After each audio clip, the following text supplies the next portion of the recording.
for coming. Okay. Thanks for coming. I'm Anna Harmon with the Long-Term Care Ombudsman Program. We also have Latoya Bugs Williams with the Ombudsman Program. We have Pretoria. We have Pretoria Addison with the Ombudsman Program here. We also have our Medicare representatives here from the office, Sheila Bell Ford, Joanna Davis.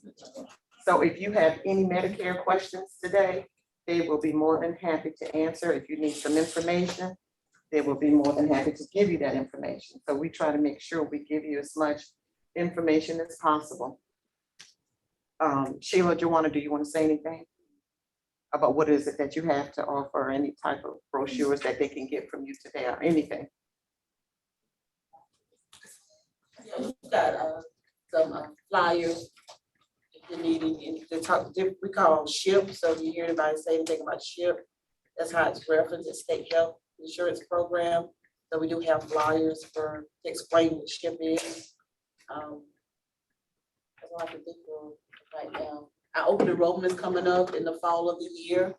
So if people, anyone that needs assistance with that, we'll send them our way so we can help them compare the plans. We don't recommend plans. We just try to, provide the assistance with the plan comparisons.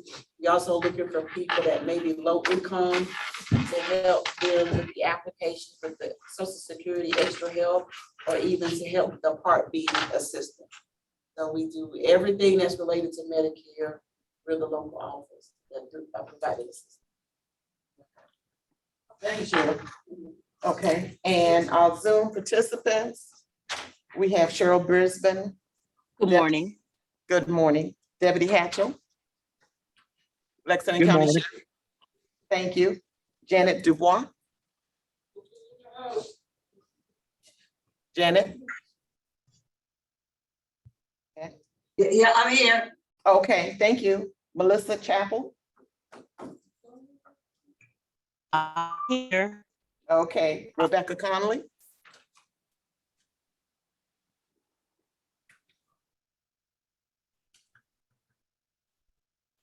Okay, I know she's on. Ms. Sherry Shepherd, she also helps the Ombudsman Program. You on, Ms. Sherry? Okay. Okay, we have someone, upstate administrator. Who's that? That's me, Miss Anna, Miss Dixon Richardson. Oh, Miss Dixon, Miss Richardson is on. Okay. Okay, thank you. Miss Viner. Good morning, everybody. Good morning, thank you. We have our executive director on, Mr. Ben Malden. Thank you, Ben. Good morning. Good morning. Tom Robinson. Good morning. Good morning, with Lexington County Sheriff's Department. Yes, ma'am. Okay, thank you. Miss Kawana Tisdale. Good morning. Good morning, Miss Kawana. She's from another COG, the Trident COG. So we thank all of you. If I've missed anyone, make sure and give us a shout out, okay? Okay. So, and I thank y'all for coming. Thank you very much. I see we have some of our volunteers and facility representatives, and we thank all of you for coming. We had some scheduled to come today, but they got sick, several of them. So, and so they decided to also Zoom. So, yes, feel better. Don't be here. Yes. So if you don't mind just telling us who you are and what do you represent, who do you represent if it's an agency? And we'll start with Ms. Denise. Hello, I'm Denise Jones. I work for the Department of Juvenile Justice, but I am a volunteer ombudsman at the Harmony. I don't want to say nursing home, but the Harmony Assistant Living. Thank you. Thank you. Welcome. Y'all have to say welcome, welcome. Ms. Margaret. Yes, good morning, everyone. My name is Marjorie Wilson Guest, and I work for the South Carolina Department of Mental Health. And as some or many of you may know, we have a CRCF program comprised of 7 CRCFs throughout the state of South Carolina. And I oversee the operation of those 7 community residential care facilities for the Department of Mental Health. Thank you. Thank you. Hello. Like an AA meeting, say, hey. She's now forwarding Jawana. Okay, next. Okay, Jawana. I just want to talk about SC Prime, you told us about the program. Okay, Okay. We're also partnered with SC Thrive to assist with taking the nursing home and community long-term care applications. So if you're interested, I have the brochures here, or if you know anyone that needs help with the application, we can do that and submit it online for them. thank you. Look at all that good information I've got today. We can adjourn now, couldn't we? Okay. All right. Next. Hey, I'm Ashley Elliott. I'm the executive director at Oak Leaf Village Assisted Living in Lexington. Thank you, Ms. Ashley. I'm Yes. Christy Newman. I'm the business office manager at Oak Leaf Village. That's hopefully, thank you.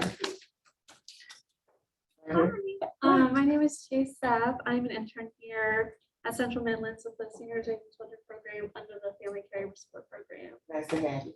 Yeah. Okay. Good morning, I'm Martelia Shaw, and I am a family care coordinator. Thanks for coming. Thank you. All right.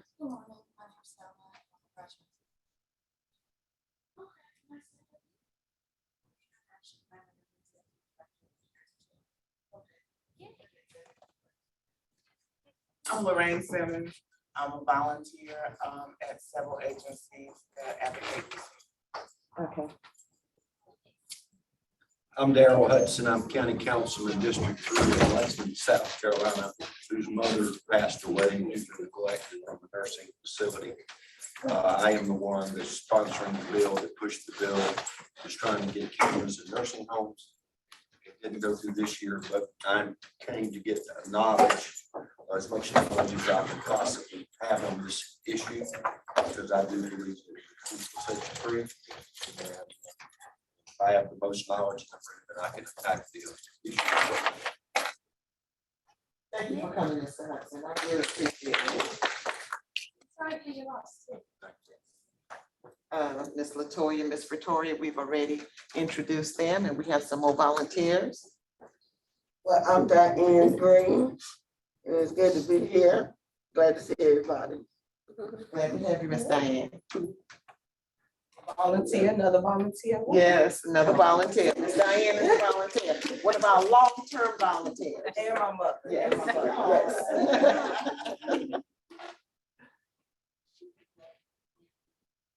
Okay, so you came with Miss Diane. Thank you. You don't know it, but you're a potential volunteer. Thank you. Pretoria, when is the next training day? Oh, the training is tomorrow, but Oh. I'll get her the next The next month. time? Yeah. Okay, we'll put you on the other list. Okay. Let you get your feet wet. So we thank you for coming. We thank our online participants. Thank y'all for coming. And I'm gonna let Nicole introduce herself. You all probably remember Nicole. Most people, after meeting Nicole, you don't forget her. One of a kind, very kind person, and always willing to help us out when we need when we need assistance. I believe, Nicole, one of the first times that I met you, you mentioned that you were a administrator at a nursing home at some point. Yeah, I'm licensed in nursing and nursing home, really licensed. Okay, so you got a lot to share. You've never shared. I only heard that one time, and that was years ago when I initially met you. So I don't know if it's because you shows up, but just share, let us know a little bit about yourself, and then we'll go from there. Sure. Okay. Thank you, everyone, for coming. Yeah. And bathrooms, if you go out the door and around the corner, they're actually behind the TV. Welcome. Thank you all for coming. I appreciate it. I love that geriatric population. I love everything about the geriatric population. I love the dirty fingernails, the incontinence. You know, it's not just healthy, beautiful, aging people that I love.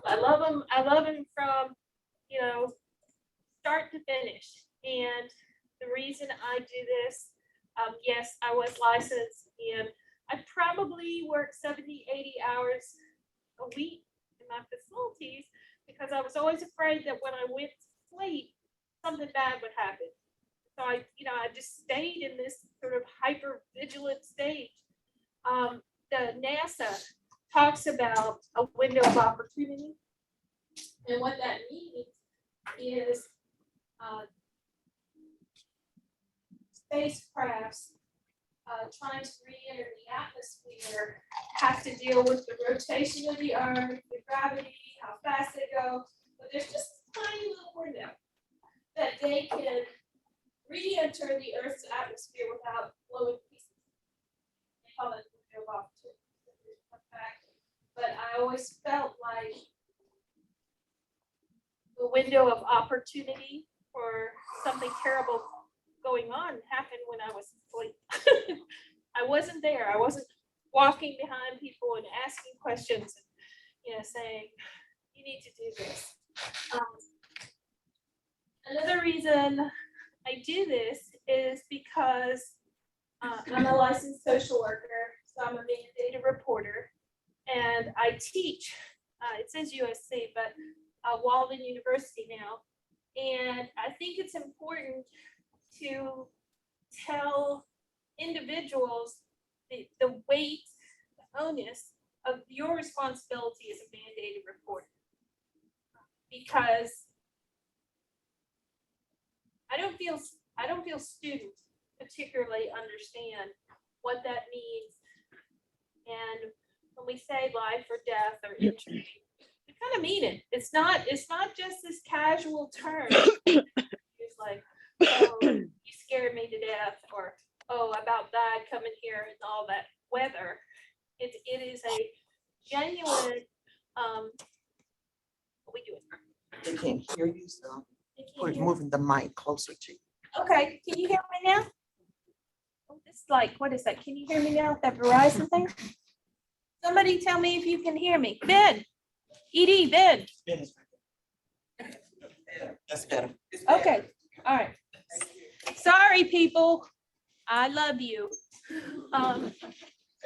So I think it's important on a lot of levels, but I feel personally connected and committed not only to this population, but because of my experience in my jobs, I also realized that just how vulnerable this population can be, and they're not the people we see on TV.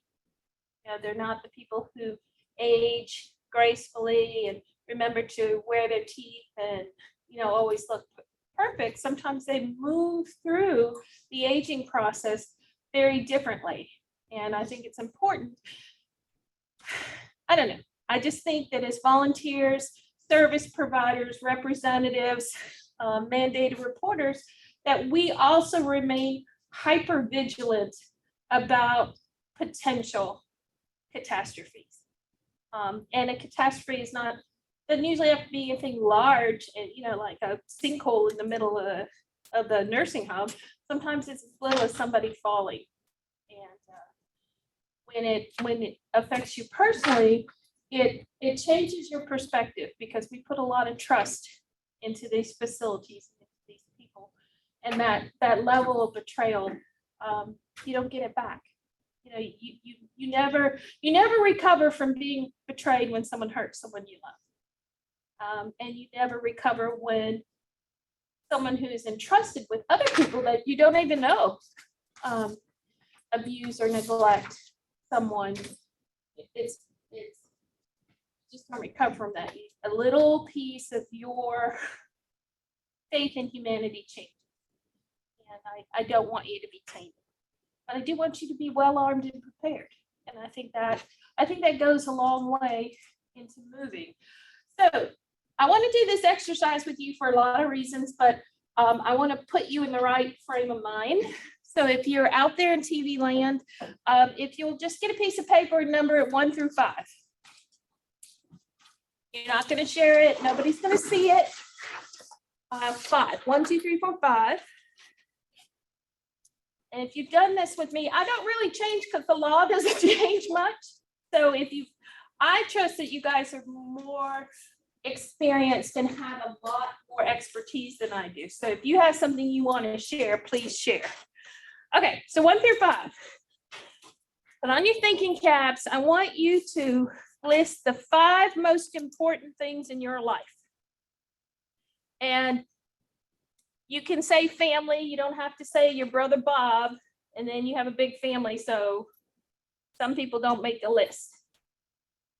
But whatever the 5 most important things to you are, it could be your money, it could be your pet, it could be your faith, whatever. 1, 2, 3, 4, 5. I see. Whoop. Is somebody managing the chat? Do I need to?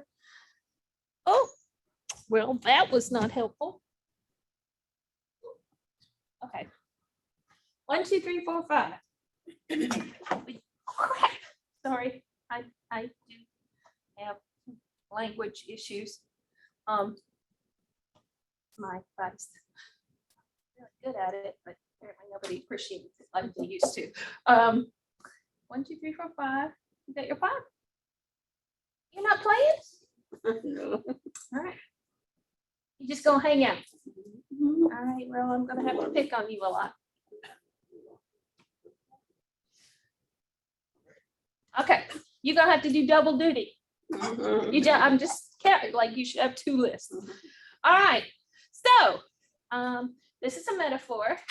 I want to welcome you to aging.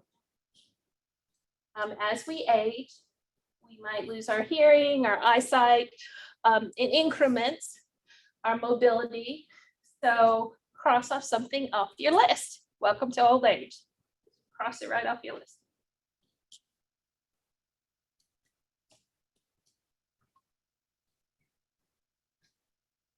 Usually that first one's easy. Okay, you have fallen. You have broken a hip. You are in the hospital. Cross something off your list. You did that with authority. I like that. Okay. You are discharged from the hospital into a skilled nursing facility. Could be assisted living. One of those places. Short term, cross something off your list. A little harder, huh? You doing okay in TV land? Yes. Good. Yes. Medicare pays for what, 80 days free? 20 days free? Day 21, you are now a permanent resident of the nursing home. You eventually transition to Medicaid, maybe not if you have good insurance. Cross something off your list.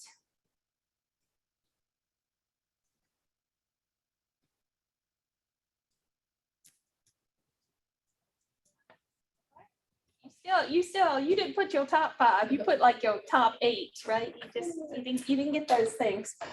All right, so look at that last thing. As you're aging in a nursing home, typically family visits decline, mobility declines, health declines. That's the nature of nursing homes. Maybe even personal hygiene or care decline.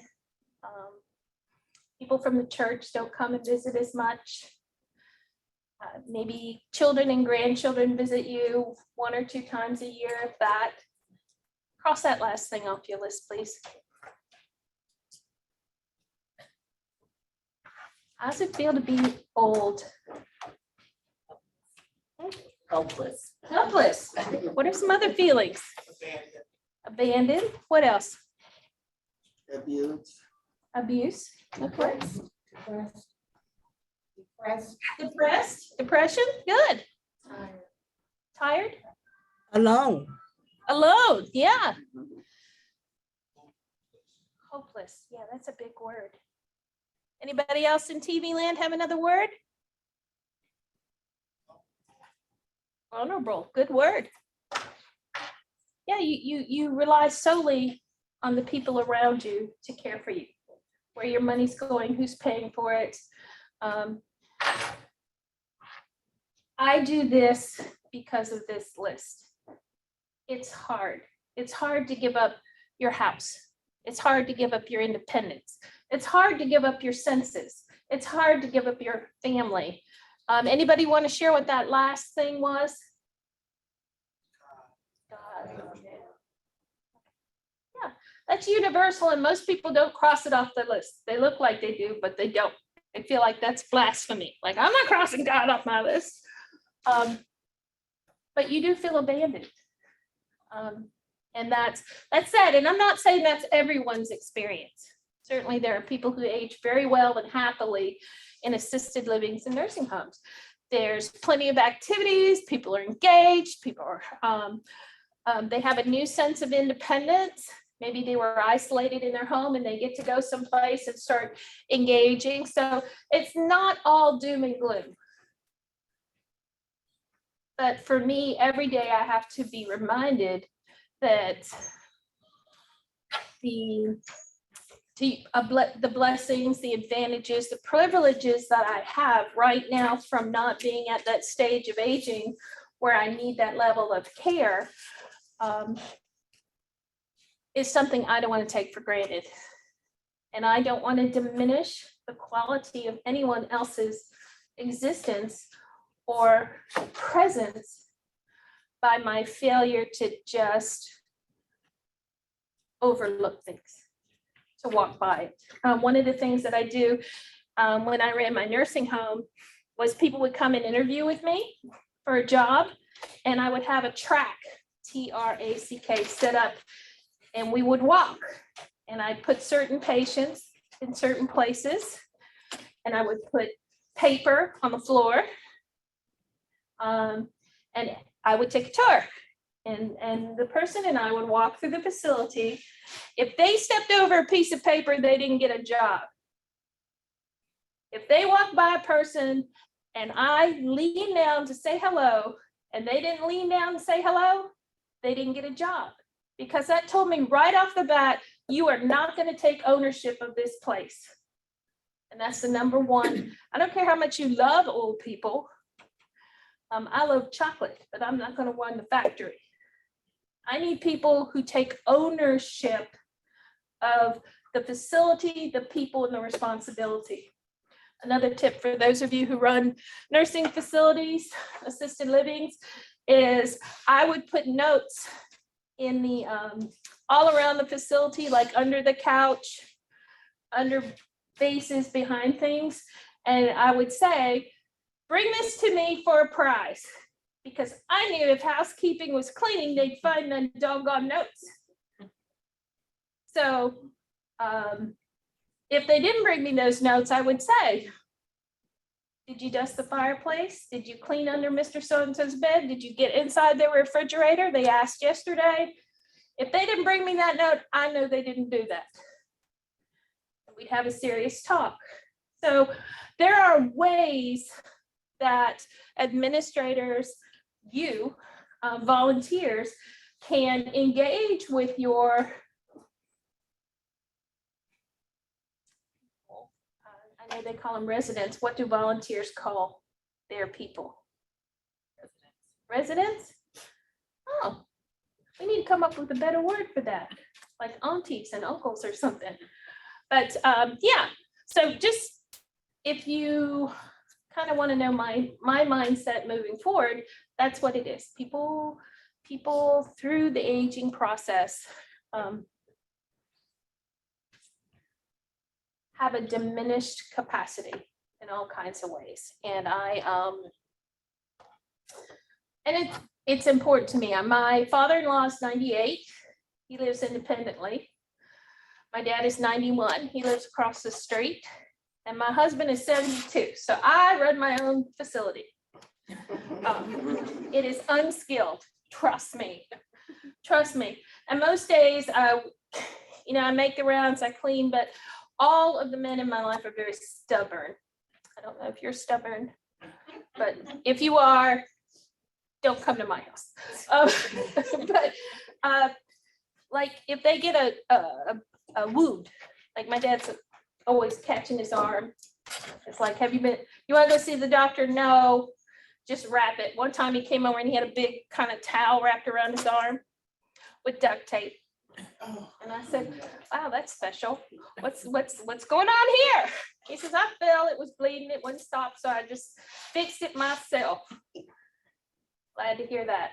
Glad to hear that. I can hear the sirens behind me coming right now. I said to him, well, can I look at it? And he says, why do you need to look at it? You're not a doctor. Well, I am a doctor, but okay. Well, I just want to make sure that it doesn't get infected with that nasty towel you got that you probably used to dry the dog off with. So, you know, it's always a effort to engage aging people in their care. So I also don't want to diminish, like, not every person in a facility is like, oh yeah, here, look at my arm, or oh, I need this, or I haven't eaten all day, or I've eaten everything in one day, and that's why, you know, I'm having bathroom issues. Like, so in all fairness and sort of equity, it's not faint of heart job. You really need to figure out a better way. And part of our job is to train our staff and model for the people around us how we approach, how we ask those questions. All right, so on to elder abuse. Does anybody have any questions about that? All right. Fun fact, aging, oh, I forgot to mention this. One of the things about elder abuse, and I'm going to read to you because a lot of these things come from policies, and elder abuse is an all-inclusive term representing types of abusive behavior against the elderly. It can be a specific act of violence. Most experts agree that elder abuse can be an act of commission, abuse, or omission, neglect. Two different types of abuse: omission and commission. And those are the two different kinds of lies, if it's easier to remember that way. Commission says, when I come home from shopping and my husband says, did you buy anything? And I say, no.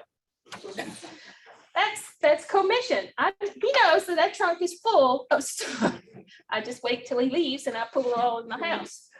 Omission is when he says, did you buy a lot? And I kind of go, well, I got enough, but I didn't tell him, like, I went to a consignment store and bought a Tory Burch bag on sale.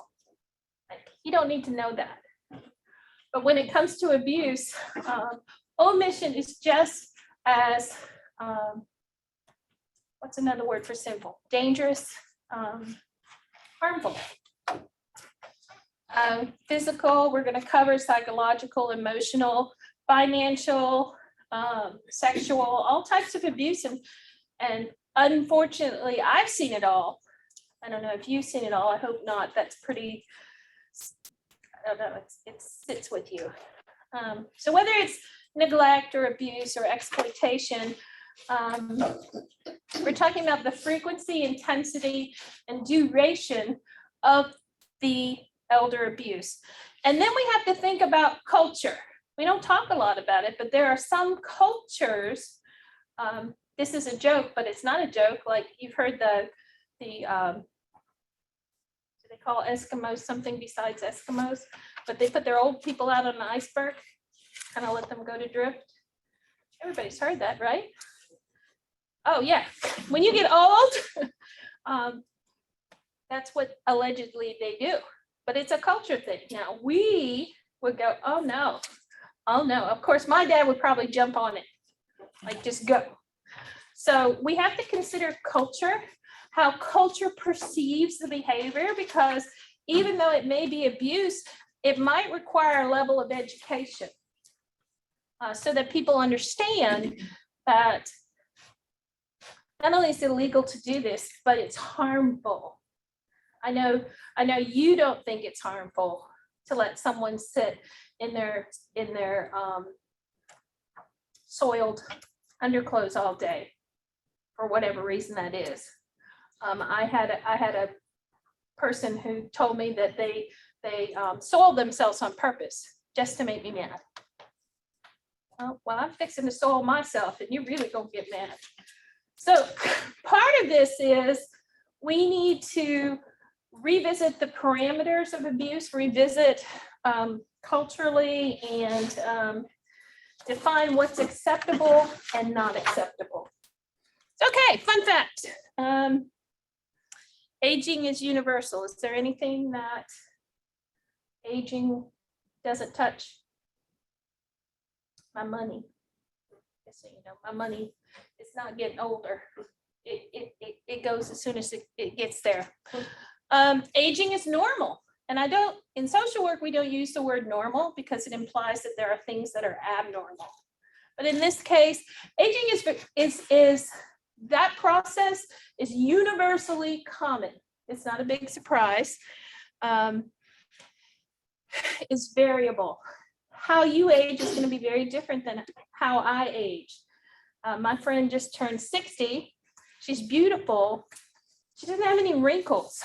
She just doesn't look like she's 60. We were at a party and they said, oh, you look like she's 40, and she's eating it up, right? And she says, black don't crack. And I thought, well, what does that mean? And so she had to break that down for me. But yeah, I know, laugh. Yeah, go ahead.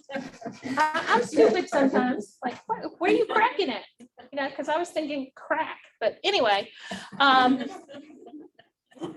so you might have good genes that let you live longer. You might have keep all your hair. Your hearing might not go. I always worry about today's kids because they always wear those earphones. And I know they're all going to be deaf by the time they're 50. Another story. Dying is normal and inevitable. That which comes in must go out. But it's that dash they talk about.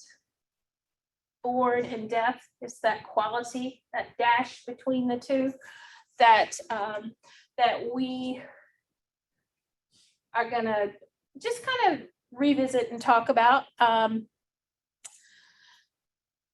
The aging process and illness development is not necessarily coincidental. If you eat burgers and fries from the time you're 3 to the time you're 60, it's probably no big surprise that you have heart disease. Or if you don't exercise, or if you don't take care of yourself, if your family has a history of diabetes, guess what? And then there are some ethnicities, Asian, African American, who are more prone to certain types of illness. And those are things that as facility operators and good stewards of our community that we just have to keep in mind.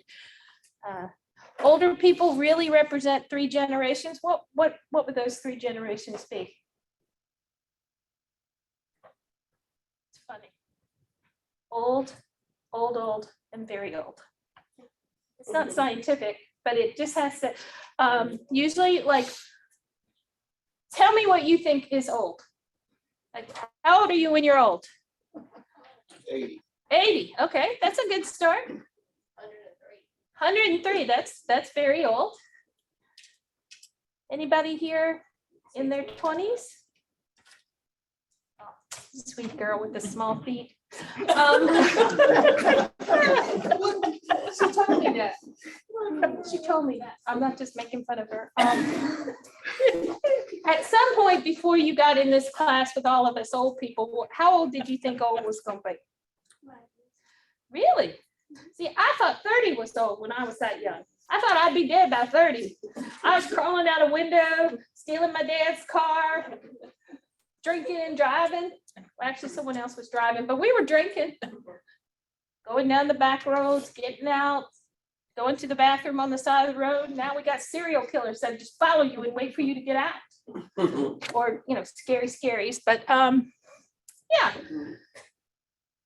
our perception of aging changes the older we get too, right? And some of you, none of you are 50-ish, but when you were 50, 50 didn't seem so old when you get to be 50. Trust. When I got to be 30 and I didn't die, I thought, well, gosh, what's next? Retirement. So that was what, 65? So now I got 35 years of making up for all that craziness I did. You can still learn when you're old. You can and you do. Even with cognitive impairment, I know that's going to surprise you, but I ran a structured outpatient program that dealt with people who've been diagnosed with dementia. They would come see me 5 days a week. We'd do our therapeutic interventions. We'd have lunch. Every Wednesday, they say, is this chicken day. Now tell me you can't learn something if they know every Wednesday is chicken day. And in your facilities, they know what day it is. Even, yep, even if they can't remember that they don't drive, or they can't remember their room number, or what anybody's name is. I won't remember any of your names except for Anna. Sorry.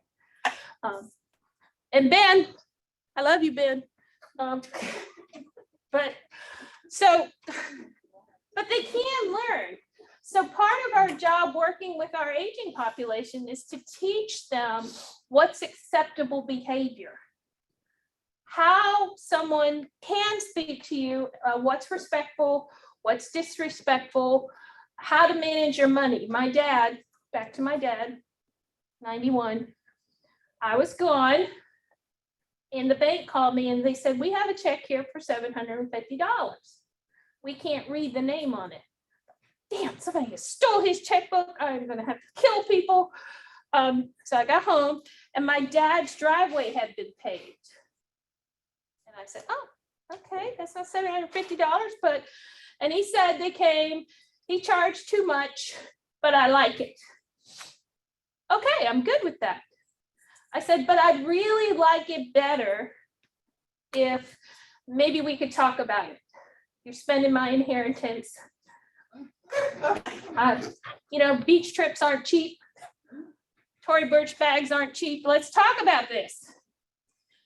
So in the process, I helped him sort of add my name to the checkbook. So before he signed something, the bank would have to call me before they cashed it. But the guy was one of those gypsies, and I don't mean to label people. So I'll say very aggressive opportunists of vulnerable populations. But he came over to the house and I live across the street. So I said, can I help you? And he says, oh, I just moved into the neighborhood and I'm looking around and I see that your dad's driveway is paved really good. And I'm thinking, how do you know he's my dad? Yeah, you gotta listen. And I said, well, he paid too much and he probably got ripped off by one of those gypsy types. You know anybody like that? And he said, well, we just buy property. And I said, well, I'll tell you something. You don't come up in this driveway anymore. I'm calling 911. That's it. You got him for $750. I hope you did something good with it. You're not getting him for a penny more. He gave him back. But if we don't help our aging population manage their boundaries, their physical space, their financial space, I'm going to say spiritual space, even though it's not spiritual abuse, but that sense of self where you feel attacked. If somebody says, you wearing that today? Yes, I am. And I'm proud of it, kind of thing. And they do change. It takes a little while. They want to be self-directed. I told you about my stubborn men. My father-in-law is 98. He had like a skin cancer on his leg, wound. He had a wound and it had to be, all this stuff had to be done to it. And I said, well, the therapists have to come out. The nurse has to change the bandages. And he's like, well, I'm not gonna let them come out. I said, well, if you don't let them come out, we have to put you in the hospital because this could get infected, you could lose your leg and die, and I could lose my license. So let's put this in perspective. And like, they're all very protective of me, like, oh, I don't want you to lose your license. Okay, that's a little deceitful, but he let the nurse come out and fix his leg, which was my goal. But they still want to feel in charge. They want to make those own decisions. And they're still vital. They're still contributing. They still serve a function. So even in facilities, they have the capacity to make differences. And when we train our social workers who go into facilities, we help them find goal-directed activities and goal-directed meaningful experiences that they can give back. We do legacy books. We do letters to loved ones. We kind of help with things like that. So those are sort of the 10 foundations that elder abuse starts. If these 10 things are what we think about when we start asking about, are we doing enough to educate and promote safety for our geriatric population? They can say no. If they understand the consequences, that's okay. They can learn to do things. They want to do things by themselves. All right, so here's a quiz. I know you love them. Number your papers 1 through 7. Or, yeah. Do we need to take a break? Are we okay, Anna? Okay, just let me know when we need to take a break, because I'll get us through everything. It's just a meander. Okay, so number 1, most elder abuse treatment occurs in nursing homes. True or false?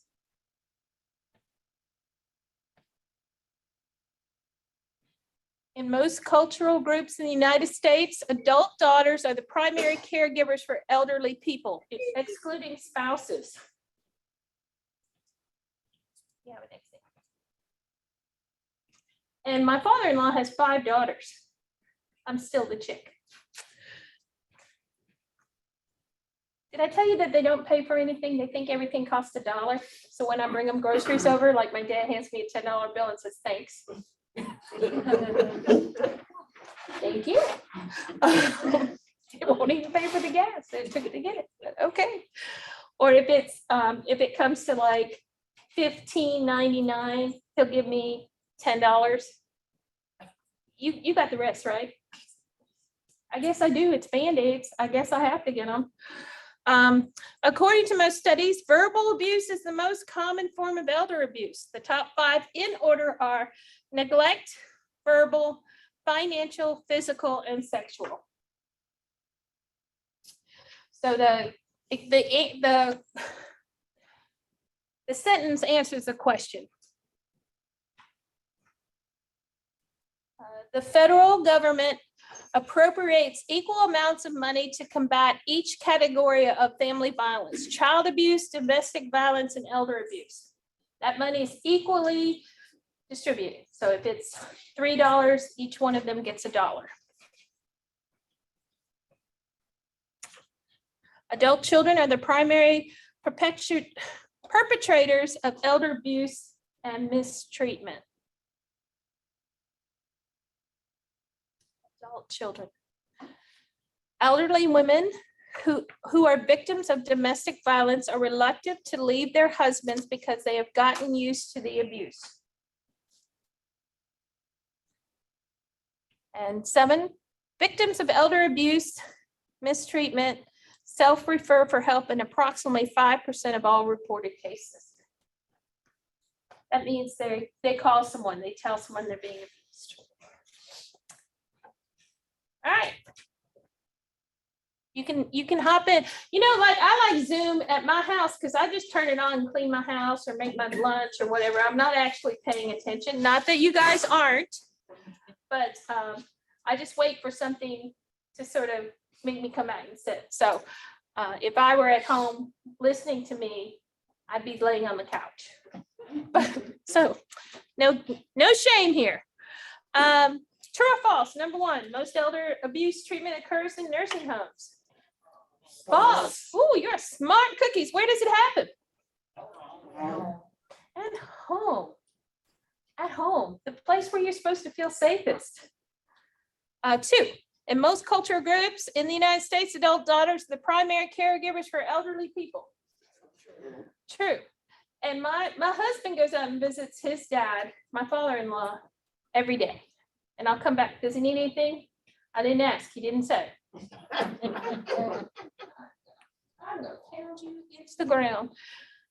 How's his leg? How's his head? What's he doing? Is he taking his medicine? I don't know. You wait till you get older. I'm just gonna step over your carcass every day. Three, according to most studies, verbal abuse is the most common form of elder abuse. That's false. It's neglect. Yeah, you would think verbal abuse. I would think verbal abuse, but it's neglect. Fun fact about verbal abuse is that a lot of our geriatric patients are verbally abusive. Like they're ugly. That's how we say it in our family. But that's also a form of depression, and they need medicine for that. So double check everything. Because geriatric patients are old doesn't mean that whatever it is that they're doing is related to their aging. A lot of their behaviors sometimes have to do with depression or anxiety that was well managed in their younger days, but as they get older, their ability to sort of regulate and modulate change. That's also a way that they lash out because they don't have capacity to do the things that they used to do. And they don't have control. And that's the way that they, like I just said, I took care of my grandfather until he was 105. So Wow. I get it. Good job on you. Yeah, my dad asked me to take his car to get it washed today. And I said, the man's coming to trim the limbs off the tree. He'll be here at 8 o'clock. Which ones do you want? He says, I will tell the man which limbs to trim. And I said, well, that's 8 a.m. in the morning. You're not usually up. Then he'll have to wait on me. Your Highness, thank you. He says, well, I'm just sorry. And I said, what? And he's mad. And I said, what are you apologizing for? He says, I'm old. I'm old, GD. I'm old. You're not old yet. When you get old, you'll know. I pretty much know what it is now. I don't have to get old. I said, well, you don't have to apologize for getting old. I can see if I can reschedule for the afternoon. What do you want to do? So note to self, he is on an antidepressant. We just need to increase it apparently. Federal government, that's a joke. The federal government appropriates equal amounts of money for child abuse, domestic abuse, and elder abuse. False. Child abuse gets about 90% of the money. Domestic violence is 6%, and elder abuse is a happy 2%. Isn't that terrible? To me, that's terrible, but you know what? The children are the future. We love our children. And I'm not saying that to be facetious, but You go ahead and say that again. What was it? yeah, sure. Child abuse is 90. Domestic violence is 6. And 2%. elder abuse, yes, sir. Is that the same on the state level, just federal level? That is federally, so I don't know what it is statewide. So do any of you state people know? I can look for you. That'd be good. Yeah, I will look that up. Somebody remind me, because usually I tell my phone everything, and then it tells me later. Adult children are the primary perpetrators of elder abuse. True. True, and I know some of you are good, kind-hearted children, so that number probably doesn't, that fact probably throws you back because you think, I wouldn't do that. But taking care of someone every day in a house is hard. And usually adult children who live with their parents have their own issues.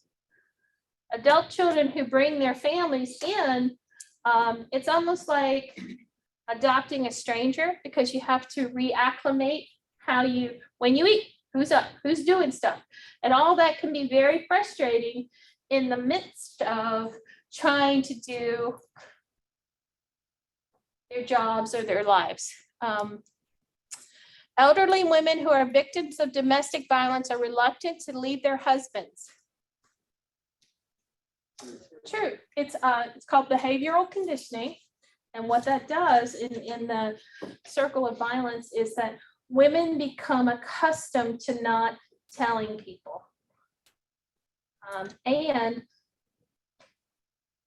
as horrible as this sounds, sometimes a lifelong history of domestic violence, when you go into your husband finally dies, I'm gonna say husband, it could be your wife, the perpetrator, the Amber Heard finally dies.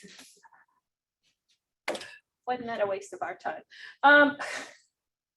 So when they go into facilities or go live with new people, it's a different type of abuse. So it feels the same, but it's different. You know, they're not beating me with a stick anymore, they're beating me with a belt. It's different. And then victims of elder abuse self-refer in 5%. True, yeah, we have to change that number. We have to do a better job of educating. Like if I had an ARP cry, that's what I would say. Like, don't tell me about a better healthcare system. Teach me how to set those boundaries and who to call when I'm violated. Because those kinds of things stick with you. An elder, I heard 80, I heard 90. Anybody else have elder? 65.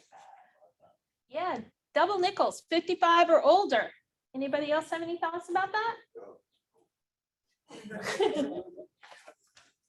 Yeah, you are a highly revered elder. Yeah, it matters, but it doesn't matter. Anybody older than you is your elder. Okay, for elder abuse definitions, there is a number, but you know, we have to do a better job of not only educating our elders, but educating those to be elders. That this behavior that you're engaging in will perpetuate. You're going to teach your children, your grandchildren how to treat you and how to be treated. So we need to do a better job of that. Sorry. We talked about the definition of elder abuse, a caregiver. Anybody who has the care, custody, or control of stands in opposition of trust with an elder or dependent adult. You're taking care of somebody. You are a caregiver. How many caregivers do we have here? Everybody's a caregiver, right? You're taking care of somebody, even if it's yourself, right? And if you're not taking care of anybody, come see me. I have things for you to do. Abuse, any term referring to knowing, intentional, or neglect act by a caregiver or any other person that causes harm or serious risk of harm to a vulnerable adult. Neglect, living under such circumstances that he or she is not able to provide for himself or herself services necessary to maintain physical and mental health, and that the failure to receive such necessary services impairs or threatens his or her well-being. So not taking your medication is self-neglect. Ignoring that someone repeatedly tells you that they're in pain and just pass it off, that's neglect. So it can be commission, it can be deliberate, it can be omission. Like I went to the beach, my dad came home and he says, I haven't had anything to eat for a week. I opened up the refrigerator, I said, well, what happened to all the frozen dinners? Well, I ate those. Okay. and I got you some fruit. I portioned all the fruit. It's all vacuum sealed. All that's gone. Well, I ate that with yogurt. Okay. And the ice cream, he's diabetic, so I have to give him sugar-free ice cream. And then I get him sugar-free syrup. Where's all that? It's gone. Did you eat it the first day? Like, wait. He said, no, but there was nothing here I wanted to eat. So that's what's going on at my house with my husband. There's nothing to eat here. It's not a magic refrigerator. You don't get to say like hamburgers and fries and you open it up and there's hamburgers and fries. That's like my teenage daughter. Yeah, it's bizarre. So you can see the parallel in the language and the behaviors. We just need to make sure that when it comes to neglect, especially in facilities, how many minutes do you have to answer a call like, do you know? Or I can tell you what it used to be. Answer what? Average 5 minutes, 5 minutes less. Okay, so that's an average. What, does anybody know? Back in my day, the reg was 3 minutes. You had 3 minutes to answer a call out in a hospital or nursing home. It could change. I'm not saying that. But what they would do they say, hey, Miss Kavanaugh, you need anything? We'll be right with you. That's responding to a call light. Well, to me, that's not responding, but that's one of those workarounds. So we need to set standards within our facilities, even if it's not written, but we need to come up with some sort of informal or formal policy that says when someone requests something, we document it. We respond to it, and then we respond how we document to it. And it's a laborsome process for some of our staff who are not highly educated or maybe as skilled in documentations, but I had forms. We did the Maslow's basic needs. So we did safety, food, shelter, water. What's the other one? Love is one of them. Love, yeah. So it was just a little checklist so that when someone would want something, we just check it real quick and then we just drop it in their files. So types of abuse. You okay, Anna? We need a break? Okay. There they are. Social, psychological, physical, mental, emotional, exploitation, sexual, self-neglect, and neglect. Do you know that our geriatric population suffers from sexual abuse? Doesn't that bother you? That bothers, that just freaked me out. Yes. Anybody have any examples of that? It's the news when it's that. There's been some occasions when, I know, maybe in the last couple of years, I saw on the news where a lady had been robbed and sexually abused. She's like in her 80s. And even with the war going on now in Ukraine, they reported of the soldiers raping older women.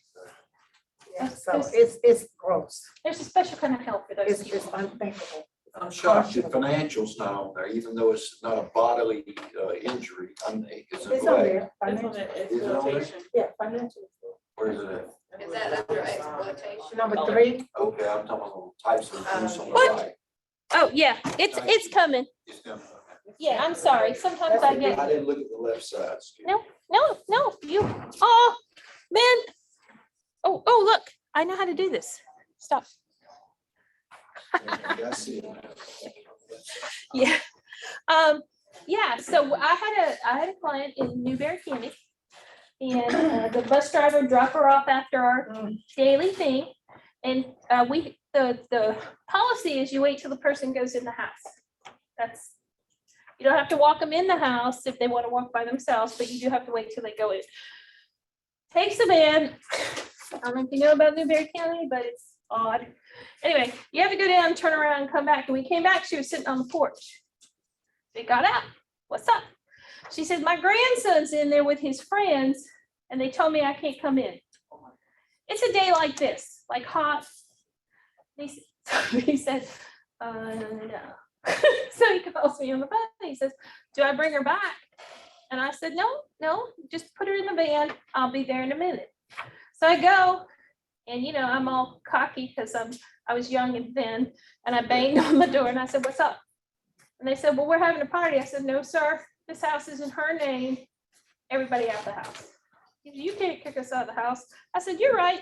911, please come." Take her in. Where's your bed? It's a mat on the floor. And on each corner of the mat is like restraints. And so I said, "What's this for?" She goes, "Well, sometimes I don't like what they do to me, so I'll hit them." So, you know, the me part of my brain says, "Ain't none of them sorry MFers gonna make it to the car. They all gonna die right here in the parking lot. I'm done." And then I want to cry. Then I want to say, how did this happen on my watch?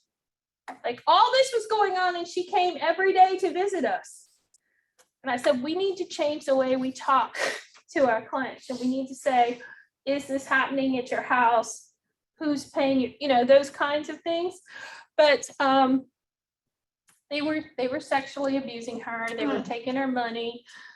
Yeah, he was basically pimping his grandma out to his friends, who all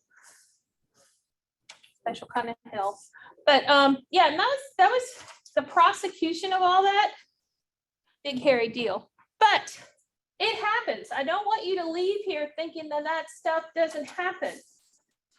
And it doesn't, like I said, most of that happens at home. So there are facilities that are not as great as others, but most of it happens at home. So before, you know, like people think, oh, I don't want to put my family member in a nursing home or assisted living, but this happened at home. Very not nice. Ombudsman Adult Protection Act. All right, so these are definitions. I don't know if you can read it. Abuse, any form of psychological, whoops, somebody's got to let that person in. Psychological, physical, and it talks about how that's defined, what neglect is, not providing the necessary amount of care, goods, or services. And it's not a multiple event. It could happen one time. And for me, that's the thing that I need to remind people who work with me and people who are involved in these cases is it's not a one-time thing. I mean, it's not like, oh, neglect one time, they get a pass. No, it can only be a one-time thing. And exploitation, to do something you would not normally do, spend money.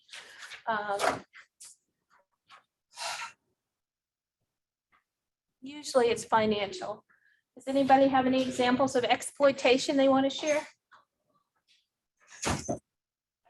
Well, even recently with my own dad, of course, they think I'm OCD and over the top and already got him diagnosed with dementia and everything, but, you know, he hit 65 and immediately all the scams start coming out the, you know, every which way, cell phone ringing. And I mean, he got taken advantage of by a credit card coupon scheme that he thought was related to his Medicare and setting up payment. I mean, it was over $800 once we called it.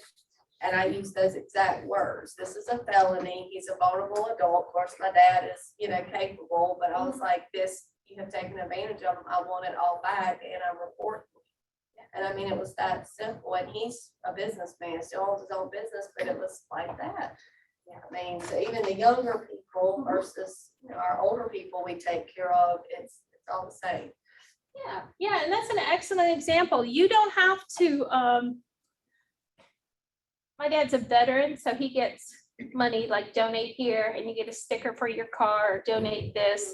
And I have to watch because I can't, I guess I could take his mail away from him, but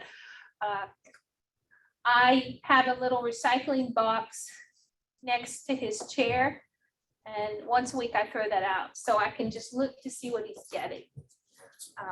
So I can tell you the elder in the room's right here, but I can tell you when I turned 62, 63. Happy birthday. No, Yeah, I'm I'm 66. I'm older than that, but when I turned 63, my mailbox is full, seriously, of 10 to 15 mailers a day. And that's where they quietly attack the elderly. And my mother was just like your dad. My mother had a sticker for a car for everybody from Yeah. Shriners Hospital to you name it. And it's a little scary because we want them to be able to donate to those things that touch their heart. But we also want to protect them from people who all the money goes to somebody else's pocket. Yes, ma'am. I just wanted to say that ties in with big project that I'm working on. The scammers, I mean, scams and identity theft and fraud, it's like over a $2-3 billion industry. And the older population is their primary targets because of they don't feel like they understand technology. Correct. A lot of the times they feel like, the people don't understand because they don't have proper education. And then with the world that we live in, the way it's changing and there's so much stuff going on, these people use those situations to create scams so that people are, when they're afraid, they figure, well, they'll help me, so there's everything that happens, there's a scam. And if you don't know what to look for and nobody's telling you, then you think it's real. And they duplicate the logos almost identically. So the people, the older people, and you don't pay attention to this until you get my age. You recognize the Blue Cross Blue Shield, for example, logo. Y'all know what it looks like, the blue thing.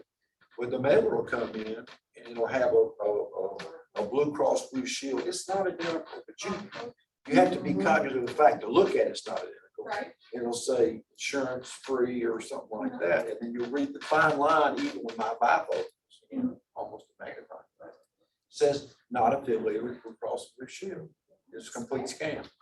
It is scary and we need to do, yes, ma'am. Hey. One thing that I noticed, one of my friends was doing, and I had to tell her that it was exploitation of her mother. She would always want to go out to eat. And she's like, oh, I'm taking my mom out to eat. But her mom was actually paying for them to go out to eat. Or she'd say, just an example, that's not where they were going, but like Hamrick's had senior day. She was getting her mom stuff, but she also was getting herself a bunch of stuff on the back end. And so I told her, I said, you're exploiting her, right? Because she's not knowing what you're doing. And I said, you can go to jail for that. I said, so you should be real careful about things like that because she doesn't have dementia or Alzheimer's, and what you're doing is you're scamming her. Yeah, and those are things that happen at home with families, with caregivers, and we need to do a better job of keeping our eyes out and open for that. Miss Harmon, beautiful Miss Harmon with the purple bag says we have, I'm old and I'm not, but so I got a call you're still and beautiful. it was telling me, you kind of said that my social security number had been compromised. It was over the phone. And our social security number is like, it's your blueprint of your life. Right. And I panicked and I realized that, nobody's gonna call you over the phone with that. But if I had been a little bit maybe older and not aware that these people are doing the scam, because when they said your social security number, they said my name, your social security number has been compromised and we need to help you. They were asking for all kinds of information, but it freaked me out because if I had been a little bit older, I might have fallen for this trap, but I didn't. But this, they know how to get you. It's very scary. They know how to get you. They called my dad and said, we have your grandson, he's been in jail in Mexico or some weird ass thing. And he said, well, just keep him there till he rots, bye. True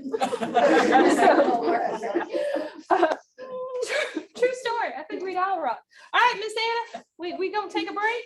We're gonna take a break. Okay. Let me make a couple of announcements. All right. This is the actual PowerPoint.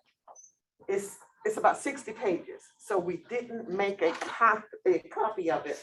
But if you would like to have a copy, Ms. Sherry has a signed-in sheet, and just let her know if you want it by email or mail. If you would like for us to make a copy right now today, we can do that as well. But those are the ways that we can make sure that you get the PowerPoint for today, okay? And I'm happy to come to your facilities, so if you need someone to do that, I'm happy to do that. And online, if you would like to have a copy of the PowerPoint, please message now. Victoria is in her office and she will be more than happy to take your name and the method in which you would like to have it. We also have a goodie bag. We'd be more than happy to mail yours with the certificate tomorrow. We'll That's so get those nice. done tomorrow. You're gonna mail So, that? Yeah, we'll. Look at how nice that is. I guess mail is still cheaper than gas, so good. Yes, yes. So if you would like to have a copy of the PowerPoint, Ms. Sherry is sitting at the front desk, just tell her you would like to have a copy of the PowerPoint, okay? And Latoya's gonna make sure that you get your bag, so we're gonna take a break right now. Thank you. Can I say something before we break? As the fraud and identity theft liaison for Columbia for the state AARP office, I'm going to my car because I have stuff out there that talks about fraud. We are looking for agencies and organizations to help partner with us. There's no cost.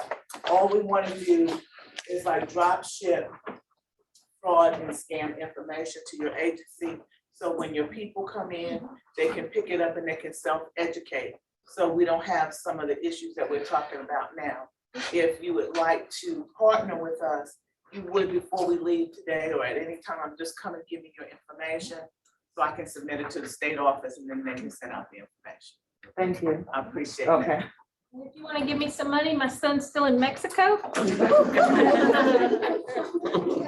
All right, so we're gonna come back in about 10 minutes?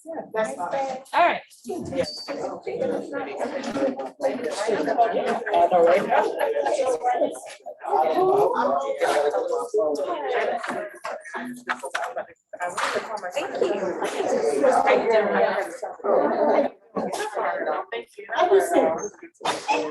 You tell me. Are you serious? It's your hand, no second. Oh my goodness. Yes, you did. Thank you so much. Okay. You said, did you miss? She loved Okay. it. I used to miss that years ago. I just love it. It is. Oh, did you have something? Yeah. Do you go like early? Yeah.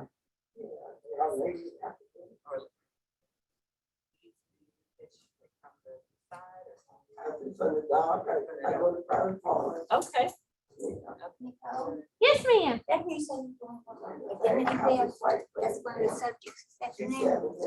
No, one of the ladies said that she was an expert.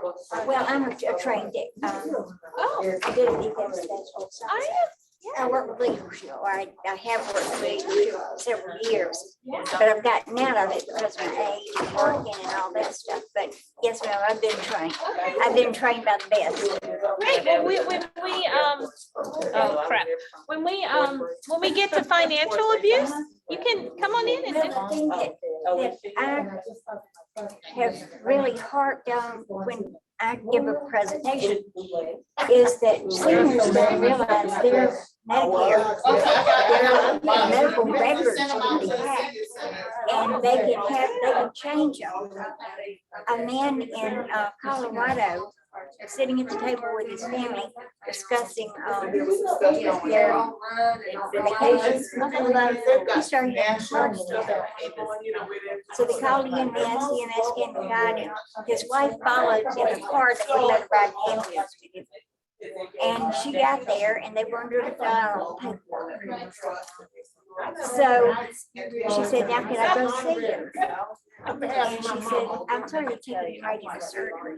But it was when he had a problem. And she said, what kind of problem? She said, well, Right, He's so when you HIV see that stuff on positive. TV and stuff, you remember it right then, but then it's dead because she's going. She said, he does not have AIDS. He is not diabetic. Well, right here it shows it in federal medical record. And the doctor came out and he said, you know, if I followed the protocol that I was talking about, it would all help him. Yeah, I did it Friday. So if he had not realized before, and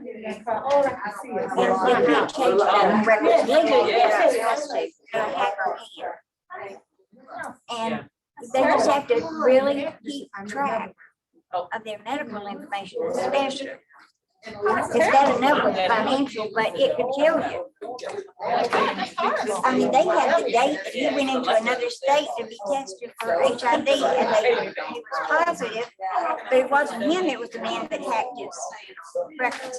God, that's terrible. So there are a lot of things people take for granted of being safe, and they're not. Oh my God, that's terrible. That makes me You know so what? sad. Apologize for cold for no teeth on my bottom. I had to have my teeth at a younger age, much of that's my health. So they tested laid back when they did oral surgery. But don't ever do that. Because I went to them in February. And If you need I'm more. still without my lower denture, and I did that way since the first week of February. Oh my God, I'm so sorry. So I'm very embarrassed. I'm very vain. I know that's wrong. But you know, it I upsets didn't me. even notice, and I'm trained to look for that. So there you go. There you go. So you're doing good. Well, I can't enunciate my words properly. I'm You gave both of us. type A personality, and it just. I I didn't even notice. So there you go. You really are. But anyway, with identity theft, you know, especially if seniors have to be very cautious. Yeah, that's good to know. Thank you.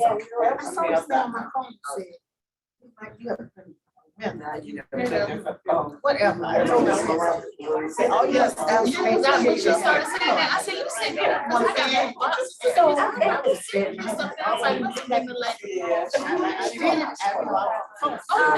Yeah, we said, restricted amount of time. Yep.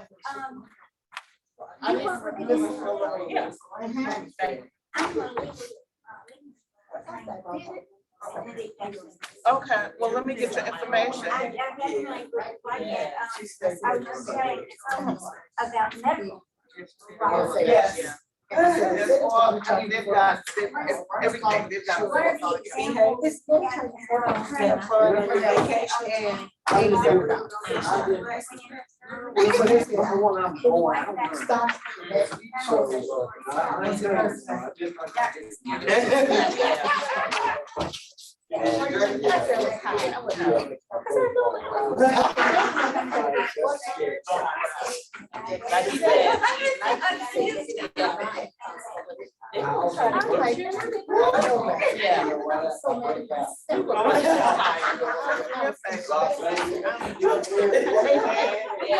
Don't respond to that until you wake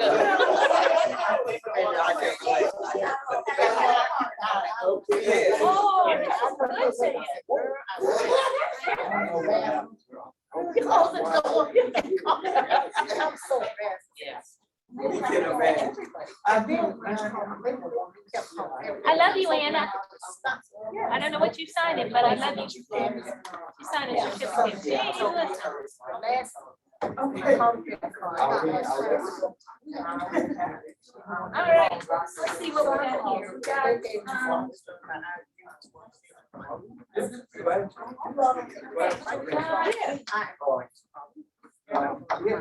that's at 1 o'clock to make it through, whatever we gonna make it to.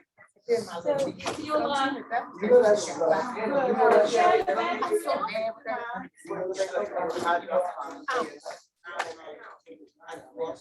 together, huh? Didn't you please? Do I keep? Oh, yeah.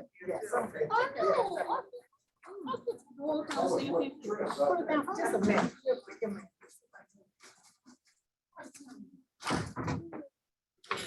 Okay. Does anybody like to see the exercise for your dad's name? Sure. This is exercise they can do while they sit in the chair. Oh, okay, he'll love that. Anybody else? I got a couple left. Anybody? Thank you. Oh, mature adults, I need this. Anybody else? There's a state question about Medicare. You don't answer questions about Social Security. Oh, Social Security has a program. So we don't answer questions. Thank you. But Medicare, we got I wanna see something. I wanna be yours. Okay. Ain't nobody else here but you. You're right, you're right. I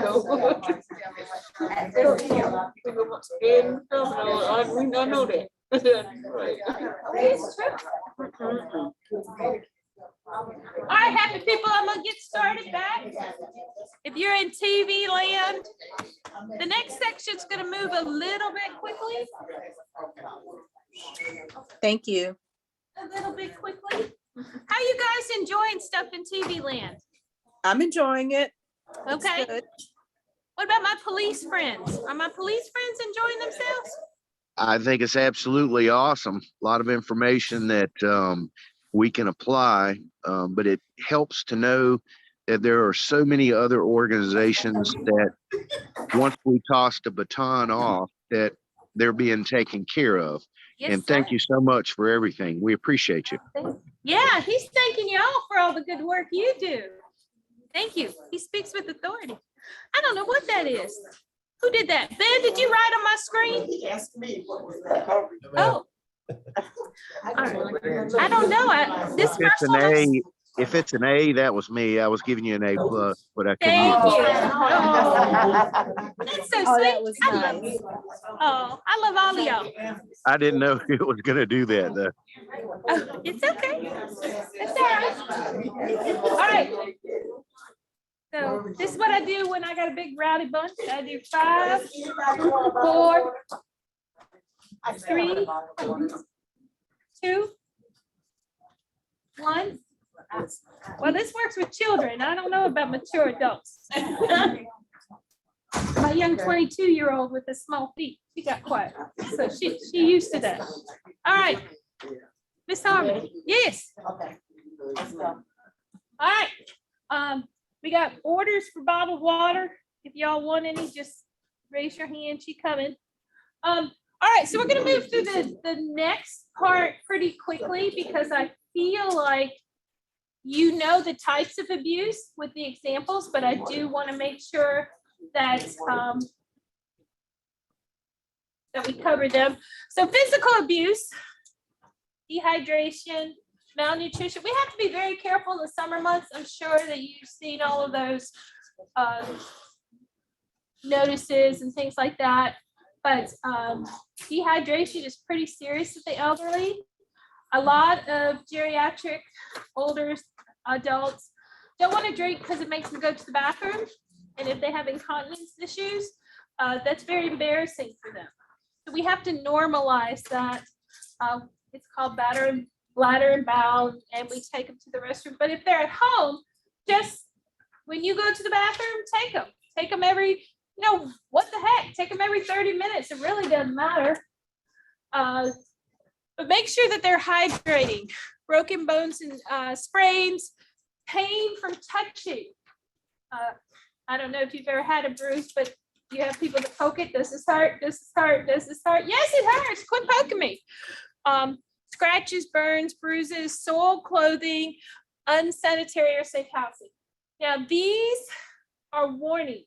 They're not specific indicators like, oh my God, I need to go out and do something.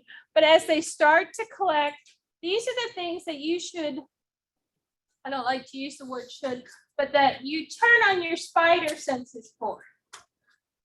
I'm always asking my dad, where'd you get that bruise? How'd you hurt yourself? Now, I know I'm not hurting him, and I know his dog, French bulldog, don't get one. They have enormous gas. But I know that the dog's not hurting him either, but I still want to ask. You know, so he won't get naked in front of me, and I don't want him naked in front of me. I'm just gonna tell you that if you've ever seen your dad naked, you will know that's not the highlight of who you are. But I do look, like when he goes to the doctor, I always make sure that they say, you know, give him a body check. He goes to the dermatologist for a full body thing. You know, spread those butt cheeks, look between. If you're women, lift the breasts up. So there are a lot of things that you just need to be aware of because for those of you who are non-women, and I know there's one in that, or probably don't have a lot of blessings up here, but after you take a shower, if you don't lift your breasts up and dry underneath, you get chafing. True story. So lift and look. Soiled clothing in bed. Make sure that, well, I went to, this is Ridgeland, South Carolina. Now, they have the Gopher Festival, like the animal, the gopher. And I kept trying to get past that, like, you know, that's a rodent. It's a gopher. Yeah, we have Gopher Hill days. Y'all live little lives here. I'm telling you, gopher. Anyway, went to this house, was signed him up for a program, sat down. House was very clean. Just when you look at it, it's very clean. Woman dressed, looks good. Her son's sitting next to him. He looks good. He kind of gives off a little creepy vibe, but you know, I always feel that way about. Anyway, so my job is to kind of walk around the house. And they say, well, don't go to the back bedroom. Well, you know that's the first place I'm going. You know, and if it's locked, you better be unlocking it. And they said, well, we've just got yard sale stuff. And I said, well, I like yard sales. So I go back.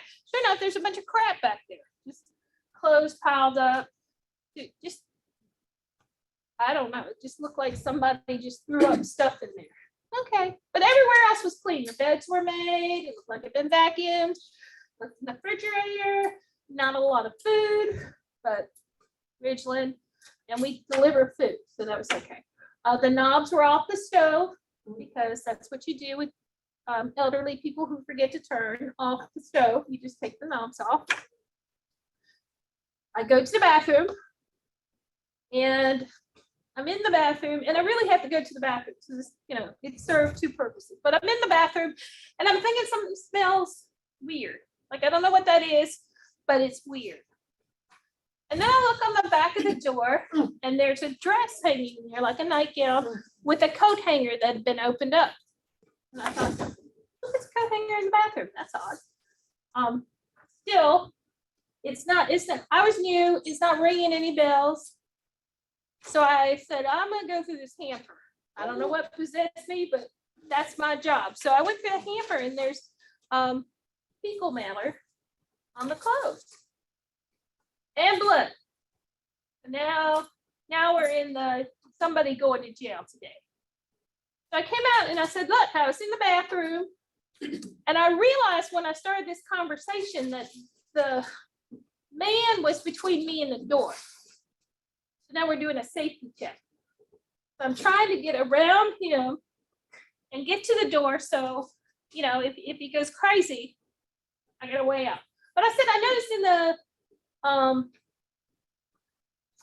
hamper, there's a lot of clothes with that had, I think I said poop, but anyway, had a lot of stuff on them and some blood. What's that about? That's my favorite sentence. What's that about? And he said, well, sometimes mom gets impacted, so I have to help her. And I said, well, they make medicine for that, you know, but I said, so how does one help someone who's impacted? He says, well, I use the coat hanger on the back of the door. And so anyway, I called the police, called the nurse, just calling people. And he was wanted in Ridgeland County for buying and selling stolen goods. He was like one of the most wanted people in the county, and he was putting all kinds of stuff inside his mother. So again, physical abuse happens, but if you're not, and I don't like the word woke, but if you're not woke about it, if I hadn't gone in the bathroom, if I hadn't just been thinking like this person was doing something, I might have missed that. I'm grateful every day that I'm nosy. Again, swelling, fractured spines, torn, disheveled clothing, restricted movement, stress. And when you first meet someone, you're not necessarily going to know what they do normally, but there'll be people who, yes, ma'am, hi. Going back to what you said about asking questions and probing. Uh-huh. Years ago, I worked for CPS, Adult Protective Services, not CPS, Adult Protective Services, and we got a call that a lady was living in an apartment and she had a foul smell. And so I was asking her questions. I was thinking that it may be the food in the refrigerator. And she said, well, you know, I lost my brother. And I said, oh, okay. And she said, but I'm glad he's still here with me. You go, y'all went right there, didn't you? You right there with you. You got people right here. Go ahead, go ahead. So I said, so I was new. I probably had been there 3 or 4 months. And so I said, he's right here with you. And I said, well, is he in the urn? You know, I'm just asking questions. And she's like, no, he's here. And so I talked to her a little bit more and I said, well, you said he passed. And she said, yes. And she said, he's in the room. And so, and so I was just thinking, I was like, now, so what do I do now? And so, what am I going to do now? I was new, fresh from college, and this is my first job. So I called my supervisor and she said, well, what do you mean? I said, I think he's in the room because she keeps saying he's in the room. And I said, and the house smells horrible. Norman Bates. And she said, okay, well, call the police. And I called the police and he was in the room. He had been in there and they said that she was, I guess, depressed about it. And she never called anybody to let them know that he had died. So he'd been in the room. Wow. And I had to go to Richmond Memorial because they said the toxins from all that. They wanted to make sure I was okay and everything. But yeah, he was in the other room. In the bed? I don't know. I didn't go. I just went outside. Yeah, I immediately went outside and called my supervisor. So, But yeah, he was in the room in the bed according to the police. when in doubt, call it out. Like, and those little follow-up questions are good, and we'll get to some of those better questions later, but yeah, just look around. And unsanitary, unsafe, are there roaches or bugs? Do you like, I went to one house and they had lice. Y'all trust. But you have to be aware of those things. Well, and you're not going to know these people, like I said, from the first time you met someone, you might not necessarily know that they're walking with a limp because they're hurt versus they're walking with a limp because of a hip fracture that didn't heal. But those types of questions in abuse are what we ask about. When's the last time you went to the doctor? When's the last time you had your eyes checked? When was the last time you went to the dentist? Do you have any bumps or bruises that you didn't have a week ago or a year ago? Depression, isolation, hopelessness, helplessness, sadness. There's the DSM-5 has a specific definition, but you want to look for signs of depression versus signs of cognitive impairment. And they run very closely. And a lot of times when you have older residents, patients, people that you're dealing with, they'll confuse the two. And they'll say, oh, that's Alzheimer's. Well, depression's treatable. I think I said that before. So make sure you get that distinction. Lack of communication, isolation, anxiety, anger is a sign of depression. I think we talked about that with my dad. Frequent health care. A lot of times families or elderly will sort of doctor shop until they get the medicine that they want. So you want to make sure that you're keeping an eye out for that. And that when we did that exercise with the 5 things that you're gonna cross off your list, I mean, you just crossed things off your list and it made you a little anxious and a little sad. Nobody actually took those things away from you. So it's going to be a little depressing. And, you know, like I said, medication treatment helps with that. You can. Hi. And my question is if more about changing healthcare professionals. And I'm just gonna use myself as an example. And I don't know what to do or how to think about it, but I'm just kind of bringing it up. A lot of times as we get older and we go to the doctor, they dismiss symptoms as, oh, you know, this is just something you get with old age. And I just feel like they don't do as much exploratory or, you know, they don't delve into it. They just kind of write you off at the surface, prescribe you some pills, and then shove you out the door. In my opinion, that's also a form of elder abuse. But I don't know that that's addressed anywhere. You don't see, when we talk about elder abuse, or we talk about, you know, all these other things, we don't talk about the lack of credibility that the doctors give to people's conditions. And I don't know how to, you know, what to do or how to bring focus to that, but that's important because people die. You know, when my grandmother was here, thank God, I was pregnant at the time, that's years ago, but I was supposed to go out on maternity leave like a month later. But because my son was so big and I was so uncomfortable, I went out a month early. My grandmother came down from New York to help me. And she was in the kitchen. And that morning, the day before, I told her, I said, this is it, I gotta stay home. And that Tuesday morning, my grandmother went into a diabetic coma at my table. And I had been at work, she would have died that day. But here's the thing, she didn't know she had diabetes. They had told her she had high blood pressure. That's what they had been giving her medication for a whole year. She was like 70 something. So they just kind of, you know what I'm saying? They didn't take the time to really diagnose her properly, gave her the wrong medication. She eventually died anyway, but you know, she suffered for a whole year with, you know, with stuff that she didn't have to go through. She probably could have been cured, you know, or treated. Yeah, treated. And that's a form of neglect. And I strongly recommend when I do consultations with families about their elder care is I recommended that at least once they schedule an appointment with a geriatric specialist because they're trained to look for those things. And that's and then if they have mental health issues, to go to a geriatric specialist psychiatrist. Like I said, I'm a licensed therapist and I'm a gerontologist specialty.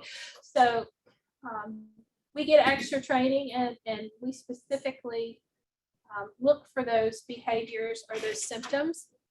And so we need to make sure that not only as good stewards of the people we care about, but we're getting them and referring them to the people who are trained to deal with those special topics. And like I said, you don't have to see a geriatric specialist every month, but seeing one, it's that same thing, like you should get a full body scan after you, when you turn 50 and then get one later, so they know what your body internally looks like.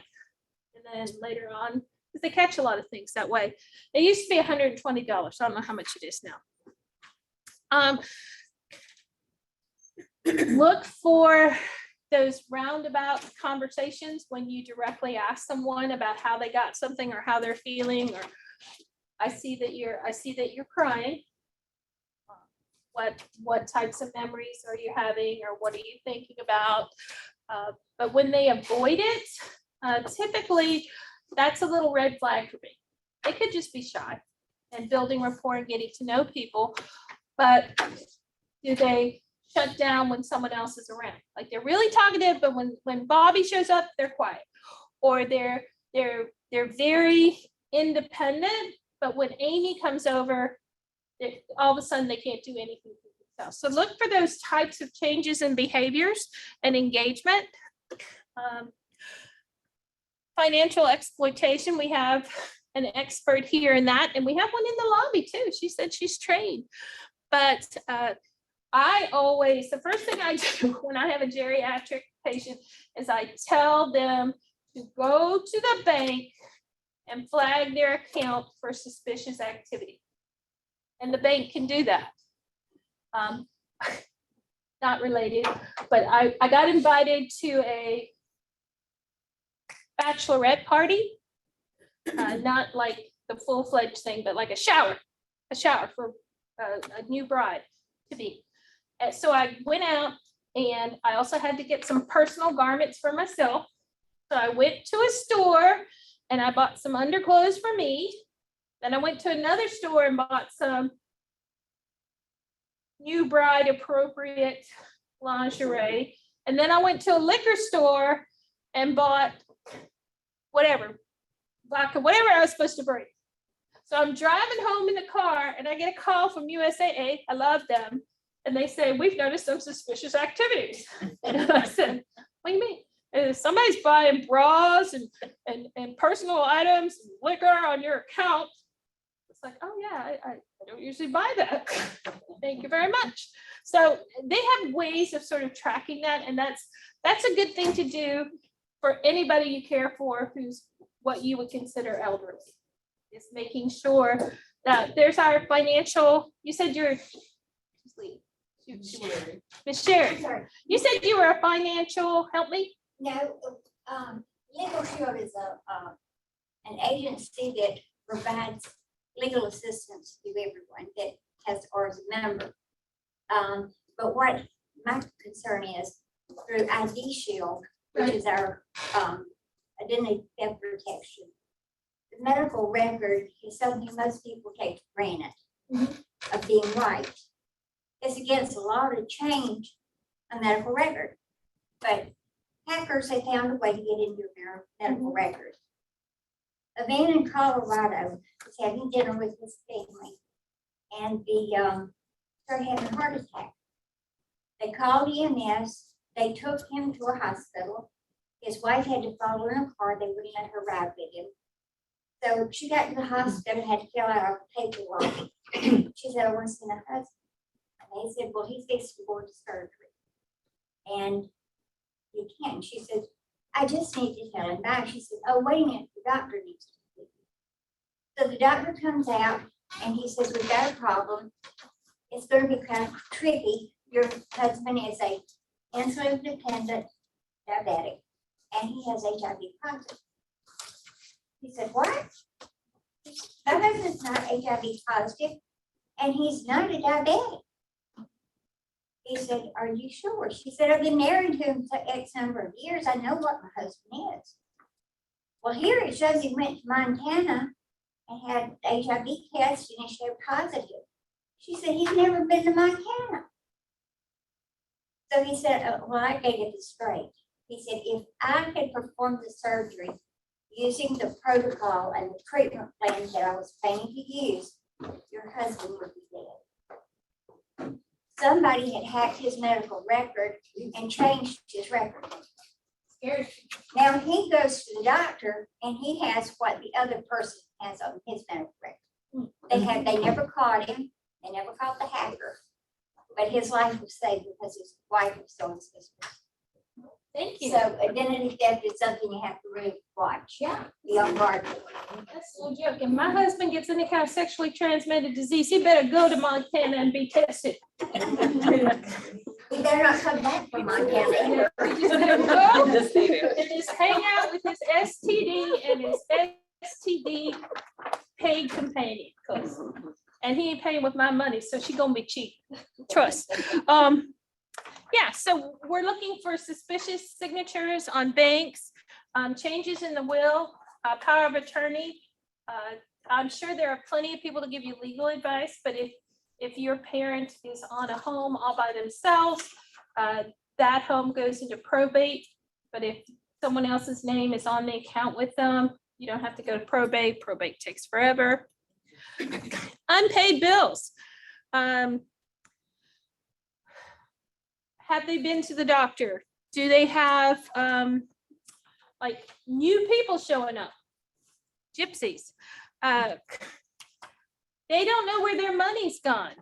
Abrupt changes in client's investing plan. My dad is having trouble sort of tracking money.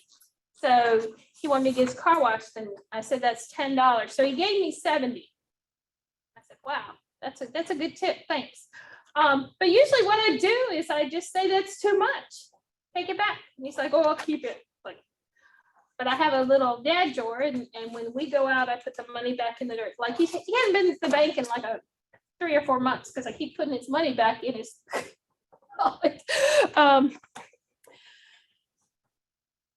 Do people in charge of the money, do they refuse to get them things that they want and need? I just think that's terrible. We talked about sexual abuse. For me, that's just a whole level of depravity. Verbal abuse. Any statement made to an elderly person that is meant to cause pain, fear, or detriment is considered verbal mistreatment. You're so old. Why can't you get things right? Why are you always late? Even just yelling. Like my dad sometimes thinks I'm yelling at him. It's like, you're deaf, go get your hearing aid. But look for those trigger words that are negatively, you always do this. You never do that. Those wide exceptions, and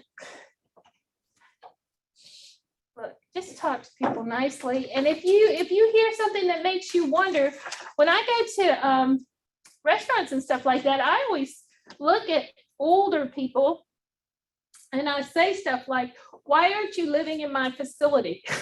Like, you need to be in my facility. And we went out to a restaurant one time, and this man came to the table and he fell and he dropped all his food, and all the women were cleaning it up, and his daughter, I don't know who she was, but she was yelling at me like, you're always so stupid. You're always spilling stuff. So I just knocked her plate on the floor because I'm hateful like that. You have to be proactive. You don't have to hurt anyone or say, but you need to let people know that you're watching. I was in Walmart and this girl was saying, if you don't act right, Santa Claus is always watching, and you're being hateful.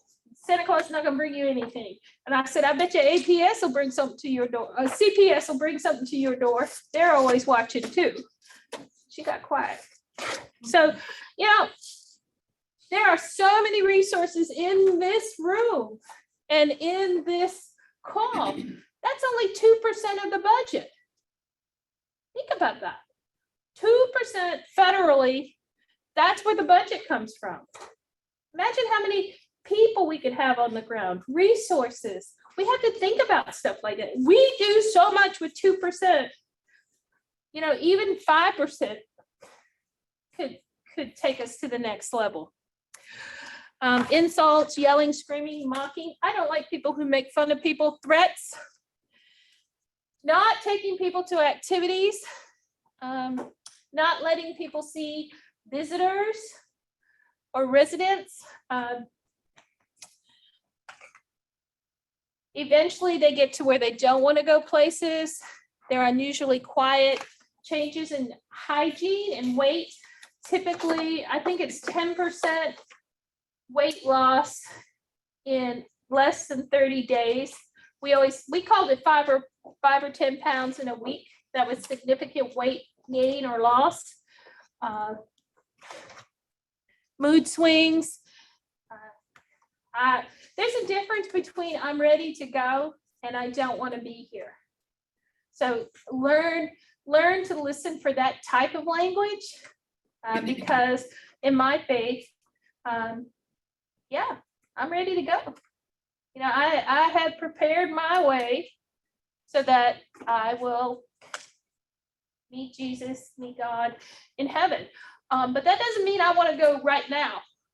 Like, I hope y'all will do something if I fall out, but please do something. Even if it's wrong. Oh, she says that we have to eat lunch. So, yes, so ending on that happy note, Get yourself something yummy to eat and we come back in how long? 10 minutes. Oh. Oh, okay, so you get 10 minutes to go back there, get a box. And I guess I don't get to eat, but y'all get to eat. Go eat your lunches. If you're online, we're gonna take a 10-minute break. Get yourself a yummy snack, get a drink. We're gonna finish up abuse and we're gonna roll into the next section. Rolling in the deep. Your dad is 91, he's still driving. No, he's got a golf cart though. Oh, That's- you said he wanted his car washed. He does, but I have to take it. Okay, so he just washes it and lets it sit in the. Yeah, I drive it about once a week, once a month, just so that it keeps Keeps running. it running, yeah. But no, we had to take his car away because he ran into the garage. And then when you take him out in his car. Yeah, Yeah. and it's a convertible, so it's like. Nice. He pimping, straight up. Ain't nothing low status about him. He gonna go. Yes, ma'am. Oh, did I mess up? She gonna yell at me. I might not be back. You said that you should do it.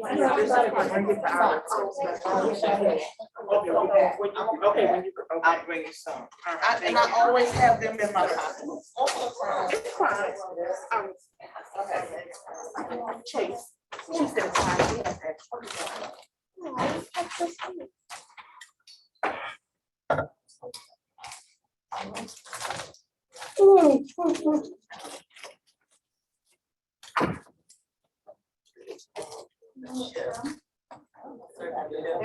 They're reading it.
What you got?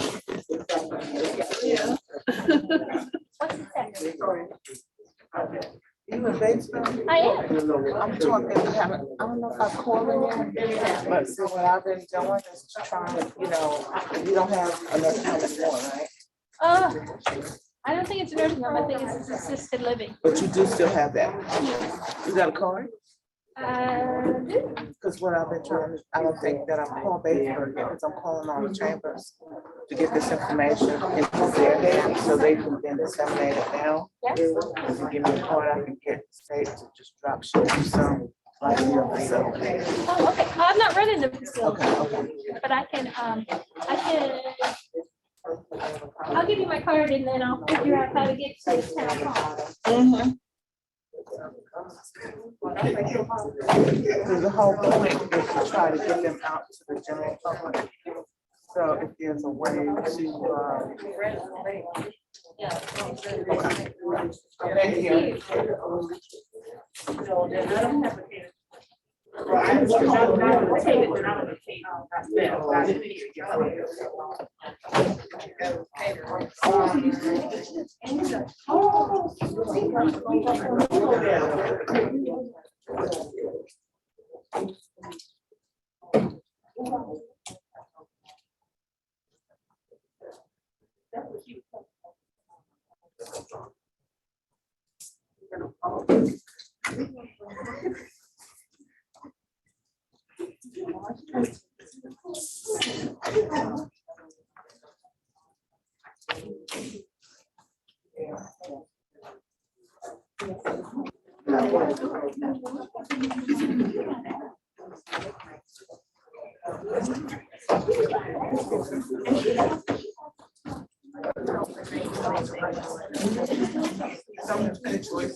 Because it was, first one.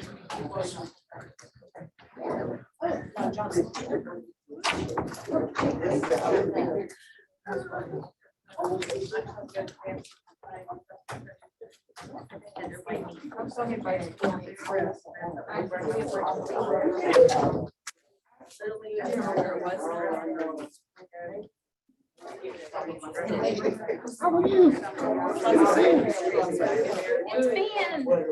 I got the red off the screen. Thank you. It's actually kind of cool. On the table, Oh, okay. do all sorts of things. Oh, I did not know that. there you go. Now Learn you something, can- learn something. You can annotate all you want.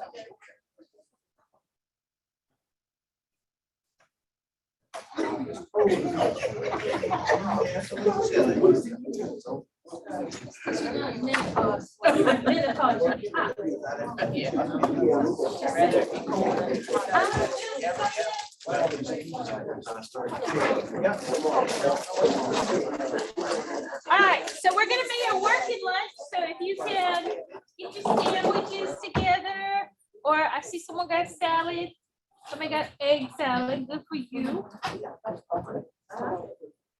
Just lots of salads, okay.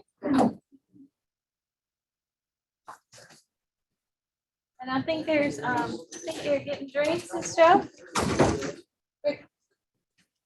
I know y'all is sad because you don't have these yummy lunch, but there's a sandwich and pasta salad or potato salad. There's chips and a cookie, chocolate chip cookie. Some little thing called signature sandwich sauce. I don't know what that is. Don't worry about it if you don't. All right. Anna, how many more minutes? Before we get started back.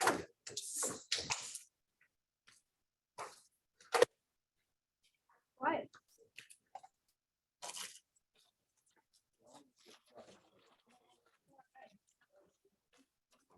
So I hope you got your drinks. I hope you got your snacks. I hope you got your yummy stuff. Oh,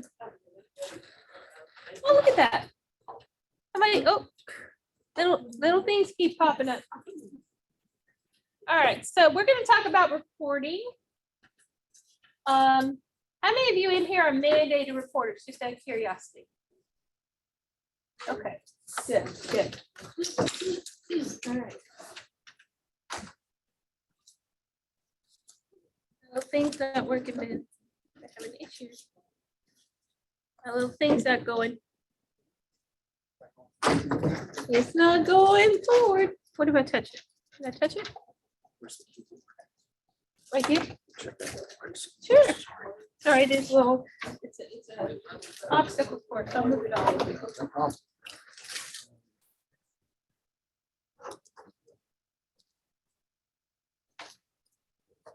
me check the battery on that. Okay. You just- Okay. You're so nice. All right.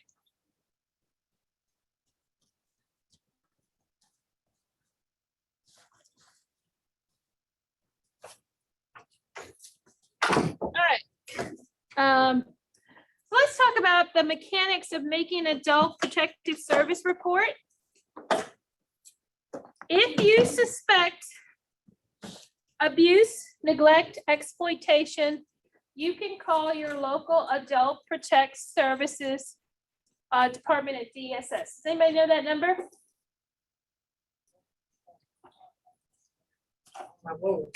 Okay. That's, if you're a mandated reporter, it's a good number to have.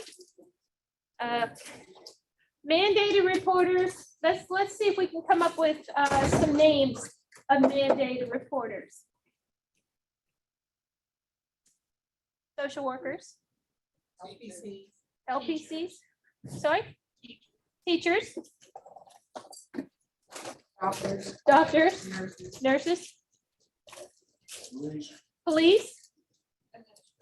Administrators for facilities. EMTs. Firemen.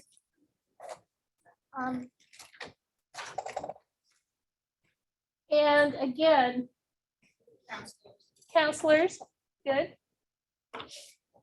Who else are mandated reporters? There's a lot of them. Are priests mandated reporters? Yes. Thank you. Or clergymen? Yes. What about, so anybody in the medical field? Anybody in the counseling field? Anybody who is a paid caregiver in a facility or at home? Yes, ma'am. You having some problems? Girl, you have to ask. Okay. Thank you. There Thank you you go. so much. You're welcome. Child care providers. Child care providers. We heard something from the crowd. Good job. Thank you. Anybody else?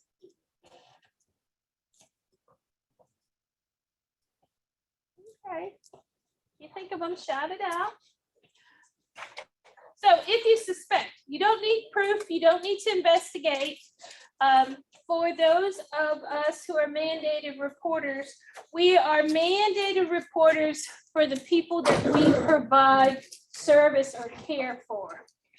So as a social worker, I could report my neighbor, but I'm not mandated to report my neighbor because they're not my client. All right, so who do you call then? Are you turning it up? Please don't turn me up. Well, if I like they cold. She's a fan. I'm hot too, but I know. So you're gonna forego your own health and well-being For everybody. for somebody who didn't bring a jacket? I want some socks. She wants socks. I got some. No. Give them to me, please. It's okay. It's all right. I'm not gonna shame you, but for future reference, Nicole stays cold. If you live with me, you cold. Yeah, I put If you that in sleep code. with me, you cold. You know, relatively. My friend travels with me to Myrtle Beach, and we keep the room cold, and she sleeps in a jacket and her pajamas and socks. She got a little head thing on and earplugs. That's life. So back to point. You only have to suspect it. You don't need proof. You don't have to take pictures. Of course, if you want to take pictures, that's fine. But the reason you're reporting is because there are people who are paid to investigate. They're paid to follow up. You're going to give them your name, any identifying information, and the location or address. If you are a mandated reporter, I highly, strongly recommend that you do not report anonymously. Okay, tell them your name because you want record that you reported it.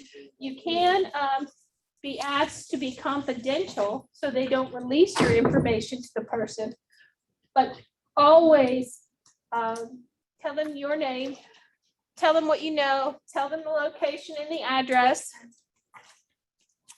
and then provide as much information as you can.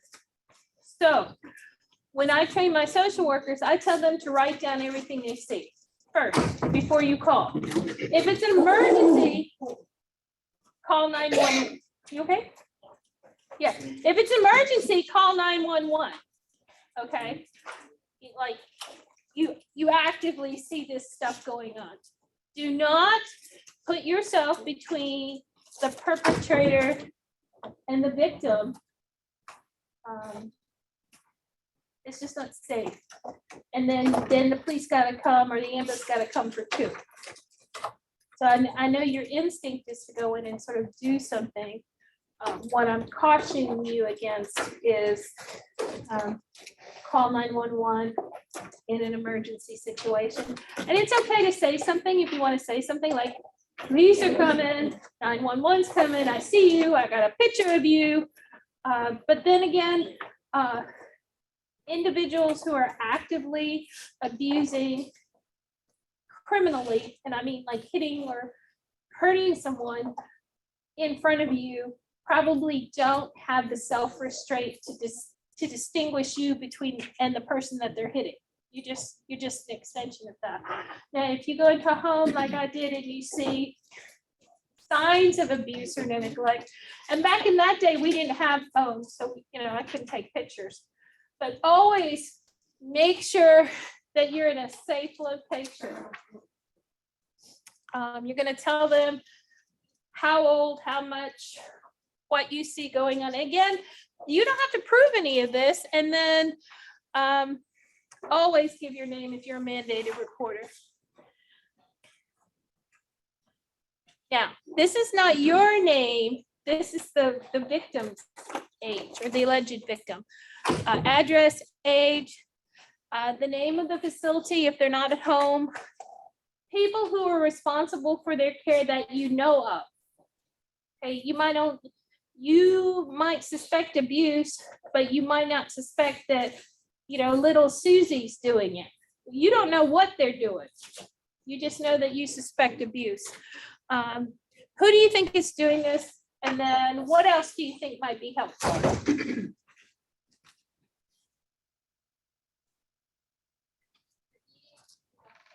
Maybe the days and time. Date and time, okay. Whatever kind of bruising or something that, you may have witnessed. That's your question. Yeah, black eye. My dad fell. He hit his head on the floor. So he had a big knot, about that big, and a black eye. And I said, well, we have to go to the doctor, get your head x-rayed. We do not. Then you have to sit at my house for the next couple of hours to make sure you don't pass out and die. But it just so happened he was seeing doctors that week. So I was in the car and I said, look, people are gonna ask you how you got your bruise. And your smart ass is gonna wanna say, my daughter hit me in the face. So I'm just asking to be truthful. That they don't have a sense of humor about stuff like that. So we get to the dermatologist who's looking at another spot on him.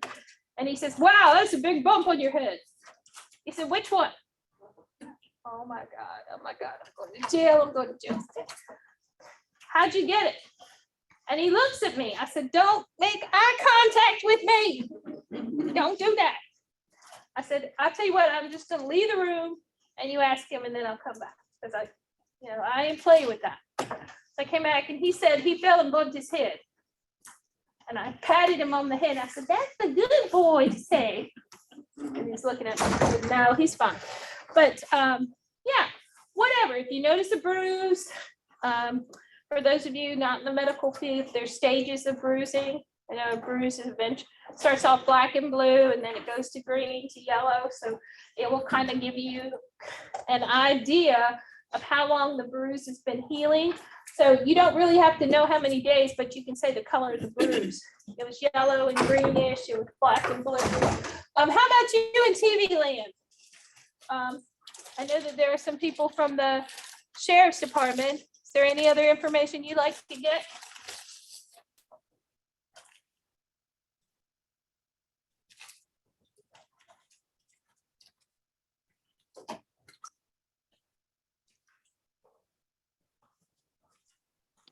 No, I think you covered it. I mean, basically when we're interviewing them, we're looking at, over their body. If they're limping, if they're holding an arm, if there is signs of some kind of physical trauma that's visible. We're just constantly looking to make sure that there's something that we're not missing when we're doing our investigation. And thank you to all your officers for being there and helping our geriatric, all of us in general. I'm always grateful for police service and availability and intervention, but that's also part of their job, is just to go out and follow up on these reports and to take time to investigate what's going on. And, like I said, that's only 2% of the services. So I don't know how much state money and how they regulate their jobs, but in addition to all the other things, this is one thing that they do. So be a good steward of your community and report. May I add something? You can, thank you. Because I'm involved in the sheriff's department, they know how much I help fund the sheriff's department. But it's also important that you brought it up, it would reiterate it. But the shortest pencil is longer than the longest memory. So writing it down right when it happens, I can tell you by talking to the sheriff. But writing it down when it happens, the stories get this thing, they just do. Yeah. So when it happens, when the emotion is still raw, that's when you need to write it down. Because if time passes, you'll find that all the details will slowly disappear. Yeah, good point. And we all have phones, hopefully. If you don't have a phone, ask any 3-year-old. They'll loan you their phone. But you can send a voice message to yourself. You can, and just send them a reminder. So it's but I like that. The shortest pencil is Longer than the longest memory. longer than the long. I like that. On behalf of short pencils everywhere, I thank you. Okay, so failure to report.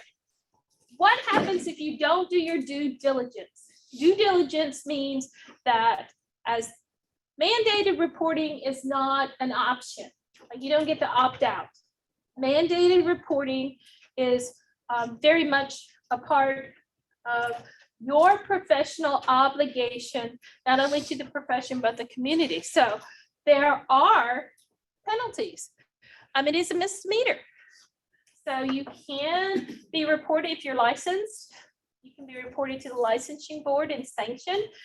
Typically, from a social work standpoint, you can have your license suspended for a small amount of time or a long amount of time.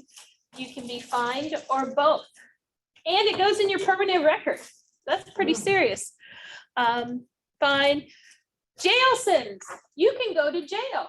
Don't call me up for bond on that. We friends, but not like that. I ain't got that kind of money. It's you can't get a fine. Does anybody know how much that fine is? $5,000. Okay, Up to. up to $5,000. Anybody got $5,000 just laying around? Yeah. So just, it's easier to make a phone call, isn't it? Other, so you want to make an adult protective referral.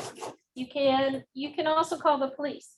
So that is also an approach, like you can't, the nurses in my facility who suspected abuse wanted to tell me to call Child Protective Services. And I would tell them that doesn't cover your licensure. It might cover the agency policy, like you tell your administrator or you tell someone in the facility, but that doesn't cover your license because your license doesn't say tell your boss. Your license says reported to a responsible reporting service. So call the police, call APS, call the ombudsman, call somebody who has the authority to investigate, always, and document. So long-term ombudsman, this is why we're here. These are the wonderful people who are solely given the responsibility to look at long-term care facilities. They, I'm sure they get a lot of sort of random calls, but this is their focus, and it has to be a licensed facility, correct? Okay, so if somebody's running a little mom and pop like Nicole Kavanaugh with 3 men all over the universe, you can still call on me, but don't call the ombudsman. Okay, so you can call. You can say, "Hey, Anna, what's up? I got a question. I'm a little confused. This is what I saw," and Anna will make time and walk you through it. So don't feel like you need to know everything about everything, and don't feel like because you don't know everything about everything that they're gonna make fun. Like they're not all sitting up in their office saying, "Did you see that call? That girl didn't know nothing." No, they want to hear everything, and they're gonna ask those appropriate questions and guide you through the process, not only to help their investigation, but hopefully to sort of stimulate your memory. Is this what you remember? Did you see this? You can fax or email. Make sure to put your name so they know who to call back. Again, leave as much details. You can remain anonymous. Typically, I wouldn't because you're a mandated reporter. Is that all right? And then we have the OAPA poster. These are the coming over here. I don't know where you guys are. Hello. These are the 2 types of signs that must be posted in your facility. So which one do you have? Both or one? I've got one in various places. Okay. My eyesight from the back, but it looks like that. So yes, I have closed with the house. Well, of course you do. That was a trick question. Yes, put your local law enforcement number. Yeah. Local law enforcement, like, who do you want them to call 911 or do you want them to call the non-emergency line? Like, if they were gonna call law enforcement, who would they call? Yeah, I mean, typically, if it's an emergency situation, yes, a 911 call. If somebody's life's in danger or they're at that point where, it could be some serious injuries. If it's someone you want to check on because you got information from church or a civic or family member that someone isn't being taken care of, then yeah, you can call our non-emergency line, which I did put that number on in Lexington County, that is, and we can go out and do a welfare check on them. Also, you can call it in. We have a telephone reporting unit if you suspect some things are going on, and it'll be followed up. Now, the gentleman that was talking about Lexington County and the deputies, we have body cams now, which are pretty amazing. When our deputies are doing the interviews, we're able to listen, watch those if we're part of the investigation. if they suspect something, like, how did you get that bruise on your arm? Not only do they take photos, but we have that body cam to go along with it. But just to answer your question, yeah, if it's an emergency, that's 911.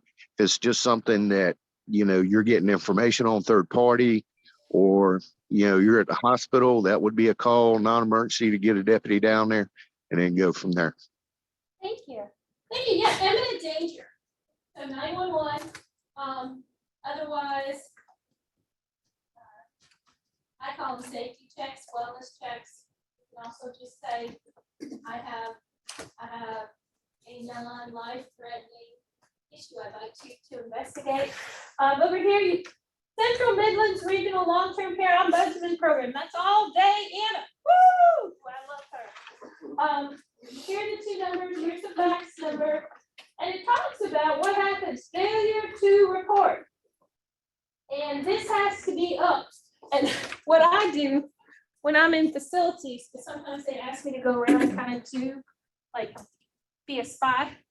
I think this, not necessarily investigative, but you know, sometimes families tell me stuff and I go, oh, that's weird. It's usually I get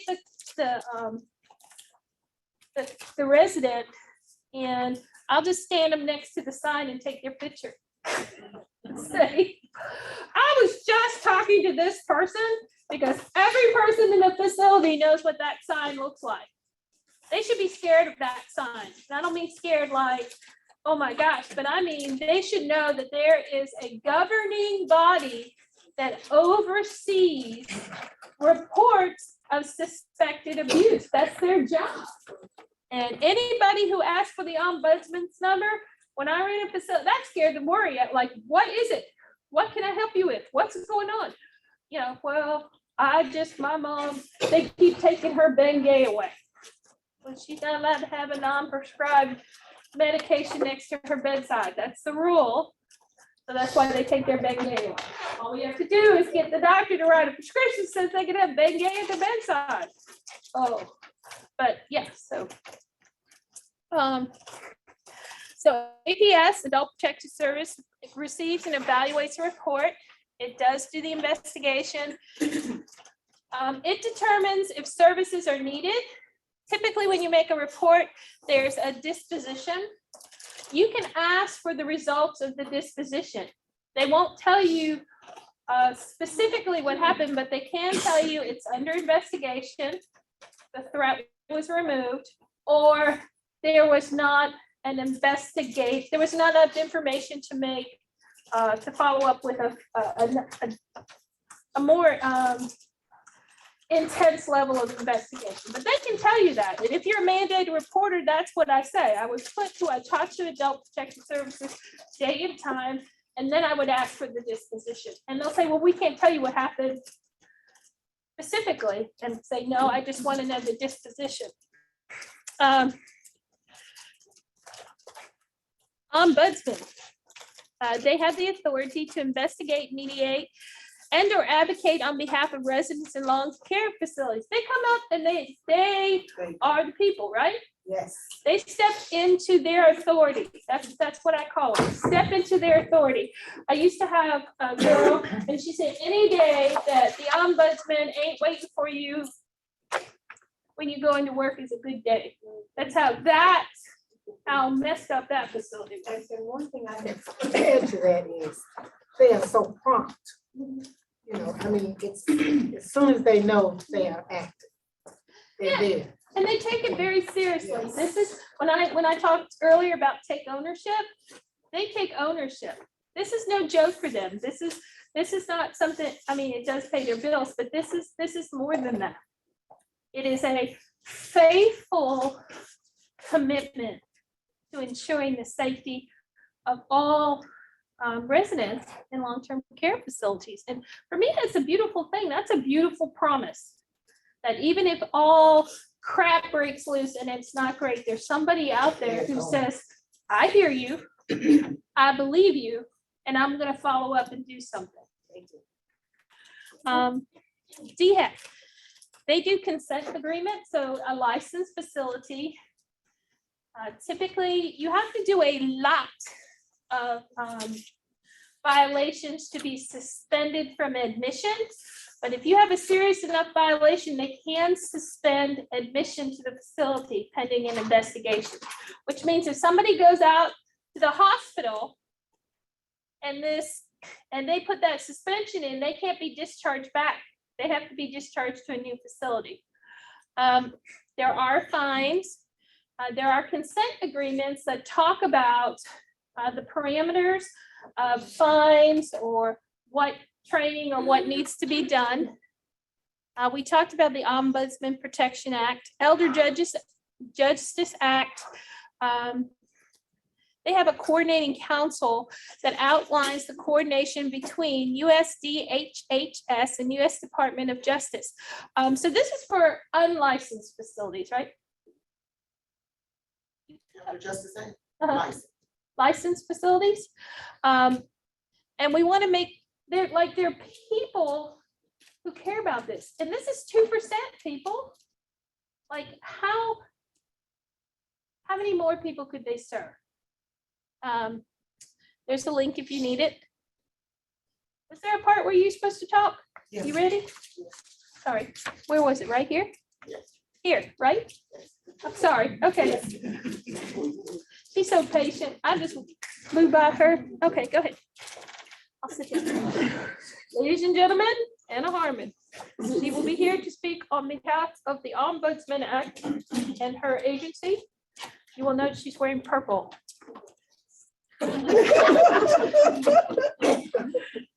Okay, I just want to share a few things with you, okay? Nicole touched on the, You want to sit? Move my purse. no, You wanna sit on my I lap? just, hold I'll you. stand here. Okay. Nicole You can touched stand. on the South Carolina law, which is called the South Carolina Omnibus Adult Protection Act.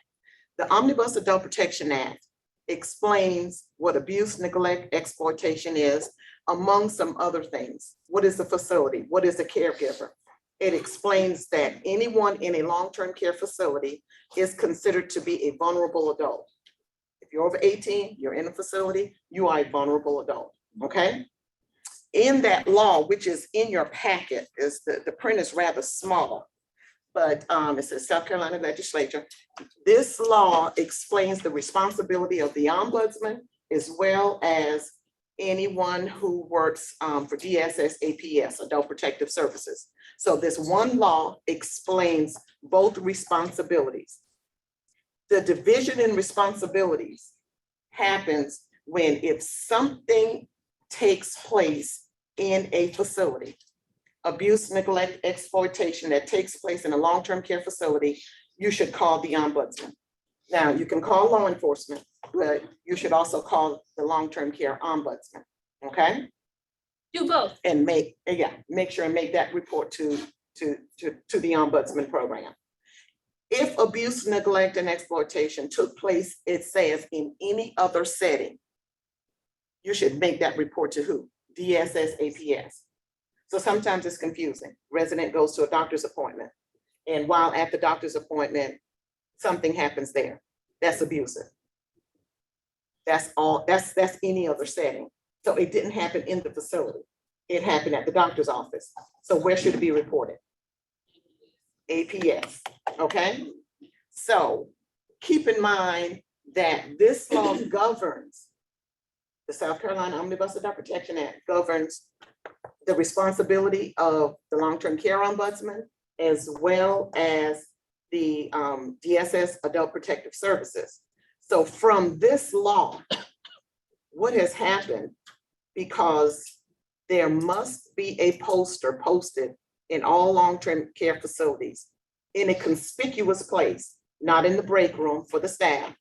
It has to be in a conspicuous place so that the residents' families, staff, everyone will know where to report abuse, neglect, and exploitation, okay? So this law actually created these two posters, one for nursing homes and one for assisted living, okay? Now, some facilities may have this poster up and it's in canary yellow, and it's okay because that's the first poster that was created, the second poster after, created from this law. It was revised to this, okay? Yes, we do have copies, okay? So this must be, it's not negotiable. It must be posted in a long-term care facility, okay? Okay, so, and it states, as it states over there, if you have reason to believe. So someone comes to you and they say, you know what, Miss Diane hit me last night. Oh. Okay? You need to go in and make a report and not tell me that Miss Diane is out of her mind. You know, Miss Diane, she's always saying that someone is hitting her. Okay? I know that there are some cases like that. But don't you want to be on the safe side? Don't you want to interview Miss Diane?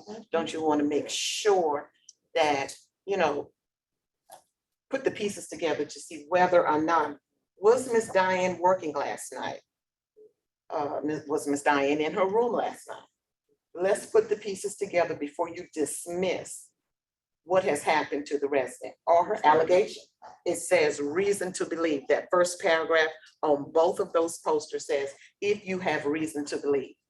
Okay, so that's very important. I wanted to show you those posters, let you know that these posters actually came from the South Carolina Omnibus Adult Protection Act, the law that defines abuse, neglect, and exploitation. Okay, all right. What else is a part of this law? What has happened is there is a federal law that's called the Elder Justice Act. Okay, so that we didn't have the yellow poster and all other posters. What the state did was they the verbiage is also included in this. What I can tell you about the Elder Justice Act is any facility that receives, let me say this, any nursing home that receives federal funds should make a report to the Ombudsman program. And from what I can remember, I don't think it's negotiable, law enforcement as well. So sometimes if you work in a facility, we will call you and ask you, was this also reported to law enforcement? Yes, we need to know if it was reported to law enforcement. Okay? Not negotiable with the Elder Justice Act. Okay? Okay, so I wanted to explain that. And I also wanted to explain, you have your definitions, okay? Abuse, neglect, and exploitation. Abuse, neglect, and we call it A&E, okay? In those definitions, with abuse,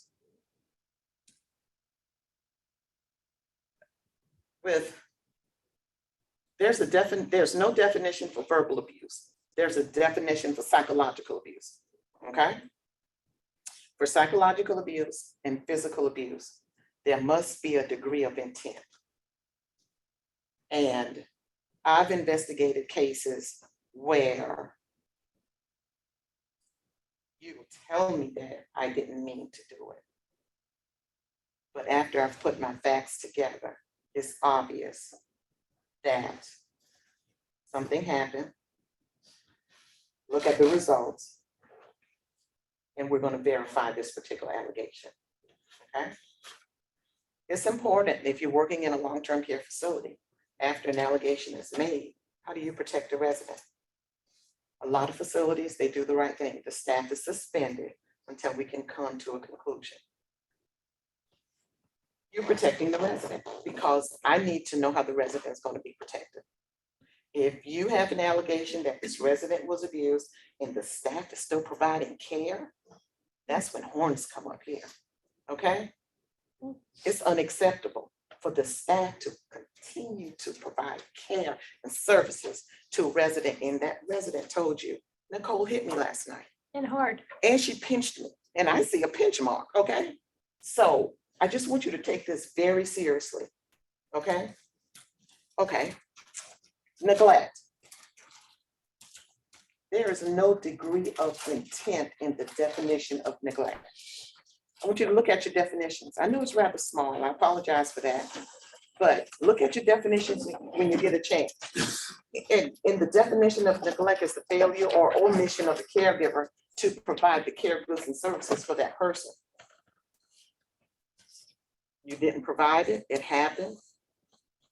So sometimes after we start, we need a preponderance of evidence. Once we start putting these pieces together and we see that, okay, this person was actually neglected. Okay, so then we have to make some type of a finding, verified or not verified. Okay? All right. So you follow me so far? All right. My last piece of information has to do with, once again, she just went over who are mandated reporters in your packet, and I did, we did increase the font size on this. Everyone online, we have these definitions in your packet, and it will be mailed to you as well. But if you look at the if you look at the mandated reporters, again, it's kind of really spelled out, you know, just about everyone. That last sentence says any other person who has actual knowledge that a vulnerable adult has been abused, neglected, or exploited. Okay, so we're mandated reporters. Make the report, okay? Just make the report. We talked about it. We would love to have your name if you want to make a report. But if you don't feel comfortable, we will still take the report. We get about, how many anonymous, when staff is gone, we get a good bit of anonymous reports on a yearly basis. Good bit of, or sometimes my name is Nicole Kavanaugh. However, I do not want my name to be exposed or anything like that. We can, she's already said she doesn't want it, so we won't put her name on there. But we got her name, we can ask her additional questions, and we'll honor her wishes that she doesn't want to, you know. The last piece is the penalties that I want to go over. Sorry. Last piece is the penalties, okay? That's set of the Omnibus Adult Protection Act, section 433585. A person required to report under this chapter who knowingly and willfully fails to report abuse, neglect, or exploitation is guilty of a misdemeanor, and upon conviction can be fined not more than $2,500 or in prison not more than 1 year. And then the law keeps going on. If you exploit and if you neglect. So person knowingly willfully, if you actually willfully abuse or neglect a vulnerable adult, resulting in death, is guilty of a felony, and upon conviction must be in prison not more than 30 years. So, yeah. So I started in this program in 1994. You know, there's a lot of changes that has taken place. And we have had the support of the Attorney General's office, law enforcement. We've had trainings just for law enforcement. I've seen a lot of changes, and I've seen, to be honest with you, I've seen things improve. But we have to do the right thing in order to make sure that we protect our seniors. And I know we got some facility representatives in here. I'm glad that you're here. I know you take it seriously, both of you. I know you take it seriously, because whenever it is that we've called you, you call back, you give us what we need, and we can go from there. And I appreciate that from the facility. And if it's anything that the Ombudsman program can do, Zoom participants, if it's anything the long-term care Ombudsman can do, just let us know. Most of you have our contact information, but we'll be more than happy to help you, to guide you. And if anyone would like posters, just let us know at the end of the training, and we'll be more than happy to get you the posters that you need. Yes, ma'am. Is it public knowledge when they have the reports from DSS and the findings? Is that public knowledge if I wanted to per se investigate a facility before I place my level? Okay, if you wanted to know what happened in a facility, first of all, I don't know if I made it clear. DSS does not go in long-term care facilities to investigate them. The Ombudsman program does. Is our findings privileged to the Freedom of Information Act? No. If you want to know what happened in a long-term care facility, you can pull up the DHEC findings for the facility. You can call DHEC. They'll have you to complete a Freedom of Information Act form. And if you want to know what's the citations, what's going on in the facility, they'll be more than happy to get you the information that you need prior to. Should ask the facility. And you can, you can, Because it's you supposed to can. be. Yes. Yes. Thank you. Ashley. Thank you. You're welcome. You did a great All right. job. Wonderful. Great job. Great job. Another. Yeah, so if that didn't scare the crap out of you, it should. It should, because that is your new mandate. That's your new marching orders, is be that person. And I will tell you, there's no limit to the number of times you can call. No limit, none. And 30, a felony and 30 years in jail, you just basically killed someone. That's no joke. And to deliberately hurt someone who's vulnerable, I think $2,500 is too little. They have to seize your assets or something, but yeah. So these are some of the questions that they ask. Has anyone in your home ever hurt you? Have they touched you without your consent? Yes. Has anyone taken anything that was yours without asking? Has anyone refused to give you medication or kept you from taking it? And I will tell you that one of the facilities, my job eventually was to go into facilities, DHAC license nursing homes and assisted living. So they do, is it still annual? Annual checks where they come in, they have a checklist, hey, where they check everything. And one of the things is this poster present. So, but they look very closely at the medication administration record, MAR, to see how many PRN medications are given, because a lot of times they use medications as what I call chemical restraints to keep people calm down, and you're not allowed to do that. But facilities do know that. But one of the things that we encourage facilities to do is to take people off PRN medicine, because they do use them as chemical restraints. Does anyone ever ask you to sign documents you didn't know anything about? Are you afraid of anyone in your home? Has anyone taken or broken something you need to be independent, such as your cane, your walker, or your wheelchair? They gave my dad a bedside commode. He calls it a thunder jug, and he refuses to use it. And I said, well, what am I supposed to do with this? He said, well, just donate it. I said, they just gave it to you. I am not using a thunder jug. Anybody need a thunder jug? We got one. Are you alone a lot? And I would probably just change a lot to tell me how often you're alone, or what times of the day. What does your day look like? If you're trying to be a little bit more subtle, what time do you get up? Who helps you up out of bed? What time do you eat lunch? What time do you eat dinner? Do you ever get up in the middle of the night? Has anyone ever failed to take care of, to help you take care of yourself when you needed help cleaning up after using the restroom, taking a shower? Does anyone have any other questions that they might use?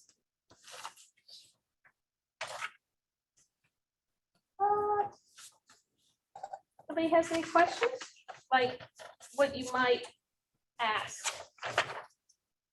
How are you I doing? think Tom Robinson can share something he started at Lexington County, 10, 15 years ago with helping our deputies. Right?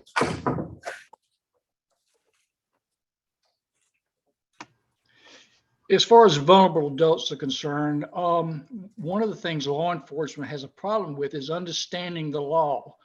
So what I did is created what I call a cheat sheet card. We use that for domestic violence for our deputies also, that has a little card that has the key elements of what the charge should be. And it breaks down what a vulnerable adult is and how it's defined. They can pull that card out on cases and read that card, and they can tell if the adult they're dealing with is vulnerable. And if there are charges to be made, I've always told the deputies first to charge exploitation of a vulnerable adult. Once that charge is made, any additional charges after that can be very helpful to the case, i.e. a grandchild stealing grandmother's money, and she's a vulnerable adult. Well, if she's not a vulnerable adult, grandma can drop those charges. But if she's a vulnerable adult and he's charged with that or she's charged with that, then grandmother cannot drop those charges. The state is going to prosecute. That's why exploitation of a vulnerable adult charge is so important to law enforcement to help protect the victim. Wow. You hear that passion? Isn't that beautiful passion when people speak with authority? I just love that. Because not only did he create a tool to help his officers, but he believes in it. Like, this is no joke. So, you know, I always respect people who have conviction in their speak. So thank you for that. So we reviewed the sections. There are some things when they're investigating illness, frailty, dementia, that does not keep you from reporting. Okay, so you need to hear that very clearly because the person has dementia, because my dad has poor balance, so he's falling all the time. That still doesn't negate if you think that someone's being abused and they fall a lot. Well, it's not an either or, but it's not your job to investigate. It's just like, this looks fishy. Isolation, people who don't go out very much, it's harder to identify that kind of abuse because they keep them. And that's why facilities are so important. Because and that's why I love activity directors, because their job is to walk around and say, who hasn't been out to eat? Who hasn't been out to play bingo? You know, because it's not a sign of abuse, but it is a sign that they're isolating. Why are they isolating? Because residents can abuse each other. They can bully, they can pick on. So it's you know, we need to think about things like that. Their reluctance to interfere. I don't want anyone helping. What I think he said his name was Tom, did a great job of saying was, if they're vulnerable, if the victim, so to speak, is vulnerable, then that removes their authority to withdraw any kind of investigative procedures that follow. And because we've already determined that based on physical, cognitive deficits, they are unable to advocate on their own well-being and on their own behalf. And then lack of awareness or training. I remember when I first started this with Anna 30 years ago. I'm just making that up. I didn't know her 30 years ago. But 30 years ago, I was a walking idiot. I was just I didn't know, I kind of had an idea, but I had no idea. You know, my children, when they have children, they think I'm a bad parent. Wait till they get kids. They're gonna go back and just, you know, build statues in my name. Because you don't know until you have that experience. So your job as experienced facility operators, mandated reporters, great citizens, is to tell other people about your experience. Tell other people about what you know, because my sweet friend here might not have a whole lot of exposure to the sort of underbelly of elder abuse. Now, we don't want to traumatize her, but we do want to make people aware that this occurs. This happens. And there's a huge self-protective factor not to expose these people who are abusing. They minimize it, they pass it off. they say, oh, don't call, we'll take care of it internally. They might even fire the person, but they're gonna get a job at another facility. So really, you haven't prevented the behavior. You've just stopped it at your facility, and that's not a good thing.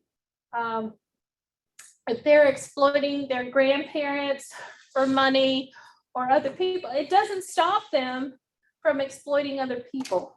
So we need to take it upon ourselves to be sure that we are talking and telling people of our experience. Everybody in this room has a horror story, I'm sure. Everybody in this room has an example of a person who's been exploited, neglected, abused. I'm sure of it. And even online, it doesn't have to be an elder person, but we have those stories in us. And we want to make sure that that 2%, which I'm still always angry about, that they understand that it's a bigger, we're looking at the iceberg. There's a whole bunch underneath the surface that we're not addressing, not only because we don't have the funds, but we're also not talking to one another about it. Interview staff carefully, watch them, watch what they're doing. I always checked in with my staff or had the person, the lead in charge of that shift, and their job was to walk up to the person and say, on a scale from 1 to 10, how you doing today? If you weren't doing great, you got reassigned. Because when you're not feeling good about your life, when you're stressed out, when you're upset, you're not able to give 100% quality care to anyone. Doesn't mean you're abusive. It just means that as an entity, you only have so much energy to give.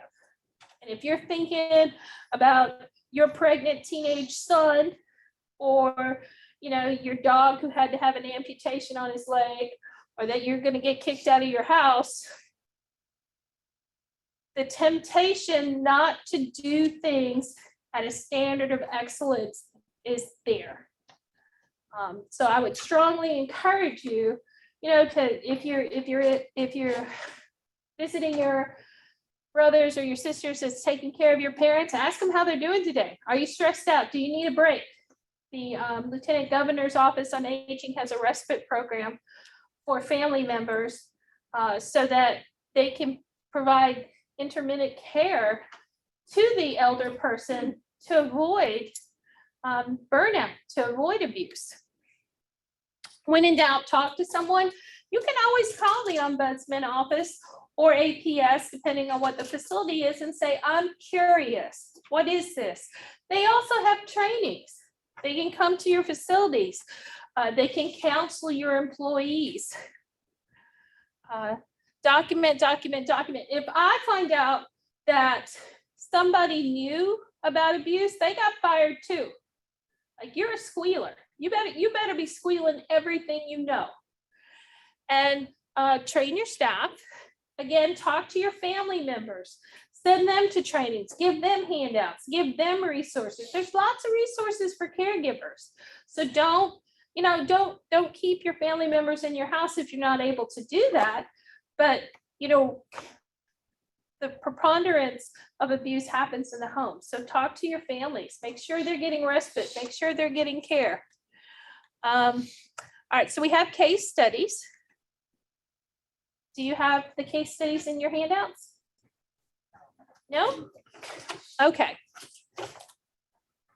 Oh, I have case studies. So it's 204.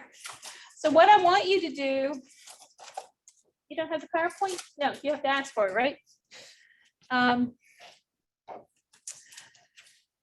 guess let's just talk through the first one together, and I'm gonna ask the online people to do it first.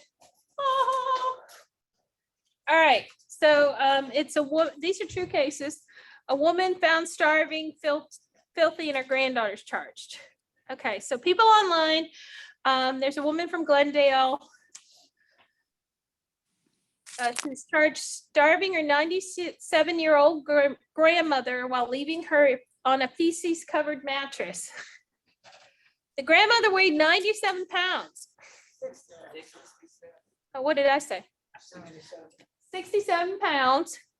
30 pounds makes a difference, trust.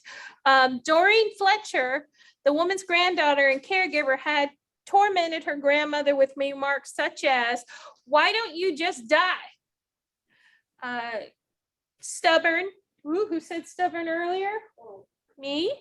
Regularly gets up from her bed on the floor and comes to the table and eats meals. Okay, so this is a true life example. So people online, let's talk about this. How old is the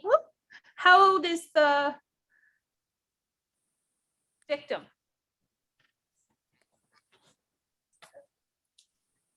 97. 97, good job. Oh, she weighs 6. That's okay. What was her gender? Are you giggling? Do we not know? What was the gender of the 97-year-old? Female. Female. Good. You guys are waking up out there. Good job. How many different types of abuse are there here? Neglect. Neglect, good. Verbal abuse. Verbal abuse. What else? I would say physical abuse as well, if she's leaving her on a feces covered mattress. Yeah, that could be physical abuse. It could be neglect, psychological, thank you. And then so she's at home, so who does she call? Her granddaughter. And APS, Adult Protective Services. And what are some things that Adult Protective Services is going to do?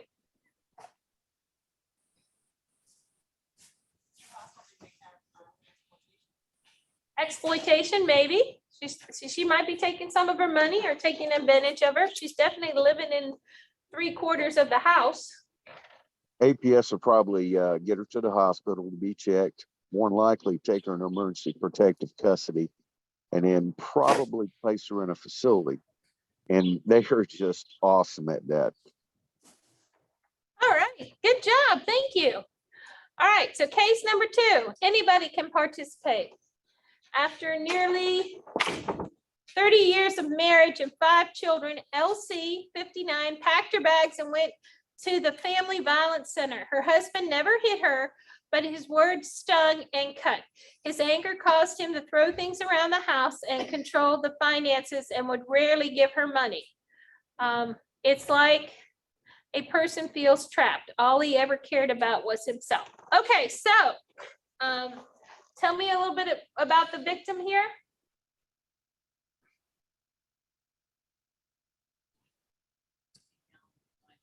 Yep, female, 59 years old. And what type of abuse are we looking at? Emotional. Psychological, emotional, good. Verbal. Financial, good. And you know, so who would we call in this case? Divorce. Yeah. Sister care. Sister care, but we call APS, right? One of the things that for a mandated reporter, just so you know, if she's not a vulnerable adult, you are not mandated to call. All right, so there has to be something within this woman's assessment that says she's vulnerable. So she needs to have a cognitive impairment, some sort of disability, but 59 in and of itself makes this a domestic dispute. Yeah, divorce attorney. So you can call 911, but Adult Protective Services would not investigate because she is not a vulnerable adult as written. Does that make sense? So if you're working in an emergency room and a woman comes in with this, you are not mandated to report it, even though you might want to. But you can give her sister care, divorce attorney. You can give her a lot of information. But that's one, that's just a little tricky one. It's just make sure. Now, what if she has all the kids and they're all under 18 with her? Then what is this? CPS. Yes, so it's a CPS, Child Protective. Good. A woman 33 ordered to stand trial for stealing hundreds of thousands of dollars from her parents.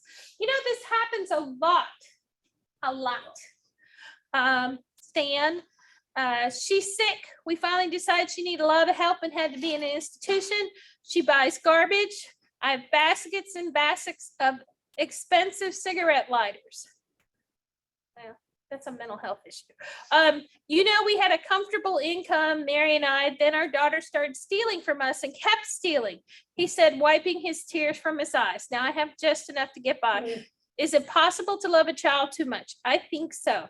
It's certainly possible to give them too many chances. So, who are the victims here? All of them are victims. Cigarette lighter girl. Yeah, she got a mental health issue. Yeah. Hoarding, if nothing else. And then the parents who are how old? 77. And what are the different types of abuse here?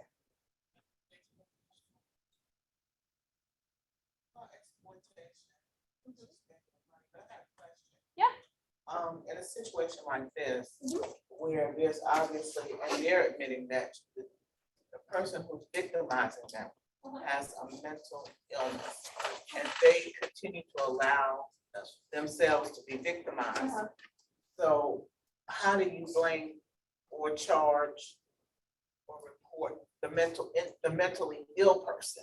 I mean, where's their responsibility in this, is what I'm asking. You or the parents? The parents, because they're not vulnerable, obviously, other than what she's taken from them, but they're allowing it because they know she has a mental illness. So I'm asking, where is the accountability on your part of? It sounds like they're kind of taking the blame for it because of the way they raised her, or.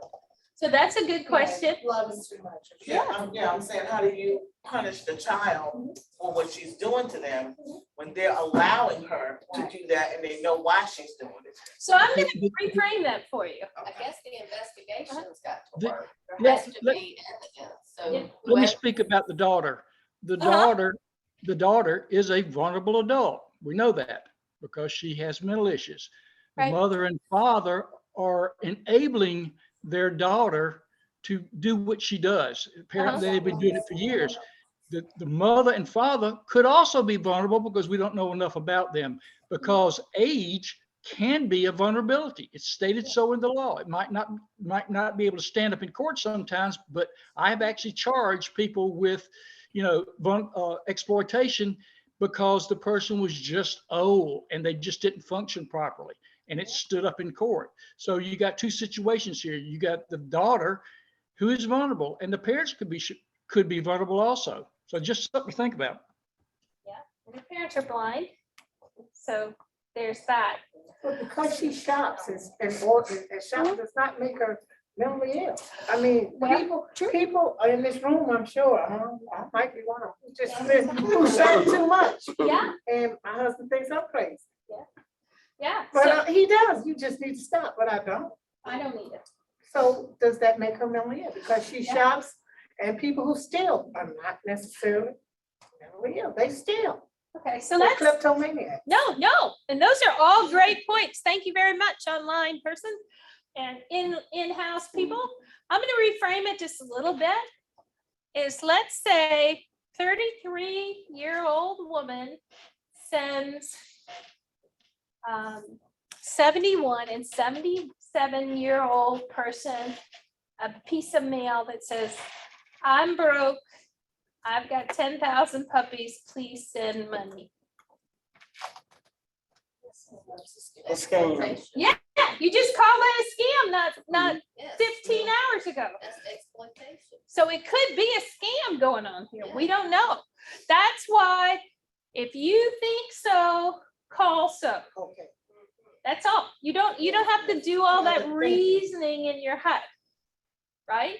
We are not in charge of investigating. And I think that's the number one thing that catches most students is they feel like they have to have proof. It's like, no, you're not Columbo. You won't know who that is, but you're not Columbo. You don't know everything about everything. You know who Adrian Monk is? Oh, God. You're not Adrian Monk. You're not Aquaman. No, but you don't have to know everything about everything. You could just say, this is his sheet. I'm wondering, because even if 71 and 77 are enabling the 33-year-old, could be happening. It's my money, I give it to them, and then they wake up one morning and now they say, I ain't got no more money. I do that with snacks with my dog. Like, I give him snacks till I run out. And then it's like, sorry, bud, no more snacks. It's okay. It's okay not to be sure, but who are you calling here? APS? Adults, right? They're all adults, and the police. Thank you. All right.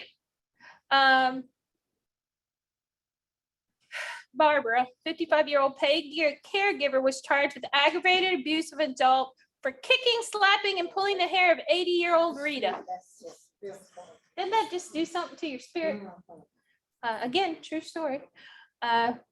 She was admitted calling Mrs. Jennings a fat cow and retarded to motivate her, but denies striking her. So I did call her names, but I never hit her. Okay, so what's going on here? Who is the victim? Rita. And what might be the types of abuse? Verbal, emotional. Everything. Okay, so if Rita lives at home, who do you call? APS. If Rita's in a nursing facility, who do you call? Ombudsman. And you want to get as much information. And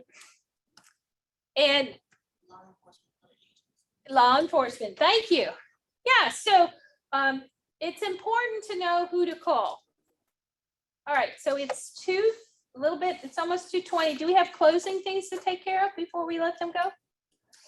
Or do you want to keep doing case studies? Okay. Oh, yes. My name's Nicole, and I hope I was able to provide you with excellent training today. I hope that you got your questions and your comments answered excellently. I hope the facility was excellent, and I hope that you found the time helpful. My contact information is not on here, but I'm happy to come to your facilities and talk to your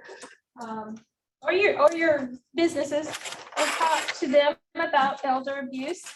Or I do a whole lot of topics, but this is the one that I like. But I'm happy to do that. But again, does anybody have any final comments or questions? Mr. Hudson, Oh, question. yes, sir. Hi. Hey, just on the temperature of the room. Okay. First of all, I enjoyed your presentation, Nicole. Thank you. If you smell fish, report fish, right? Yeah, there you go. Nutshell. I'm curious because we've got a little bit of mixture in the room and online. We've got some sheriff's department employees, Yeah. we've got some administrators, we've got a little bit of everybody. What is the temperature of the room when it comes to cameras, entrance and exits of facilities, and halls of facilities? Not in the bedroom, that's a privacy issue. Do the people that work in the field think that's a good idea? What do you guys think? I think it's a good idea. It's excellent. I do. Would you not want to who comes in and out of the facility? Yes. And in the hallway, as administrators, we want to know who'd be in the hallway, because if something happened in the room, it's pretty well to indicate who's been in the room. The doors, the entrance doors, the things like that is a good idea, but the hallways are not always, because depending on your residents, they can come out with no clothes on. They get, yeah, so then you run into a privacy issue because that is considered their home. I mean, when you have memory care, as I do, Yeah.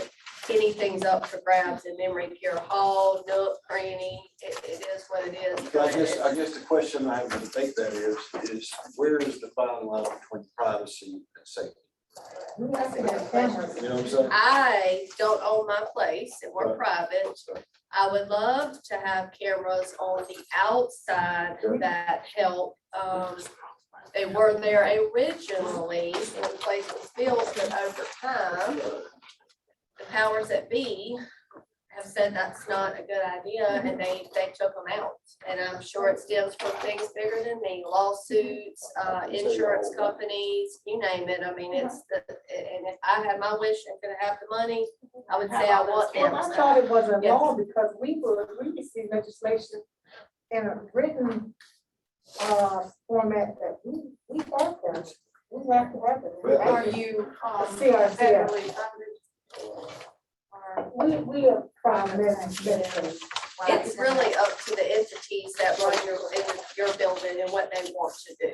I There's mean, legislation that said that we have to help them. And I would think that there could be a compromise between where the cameras go for privacy and whatever, because just having cameras on the outside and at the door, that doesn't help you to know what kind of activity, if any, is going on the inside where residents are being abused. You know, it's their word against theirs.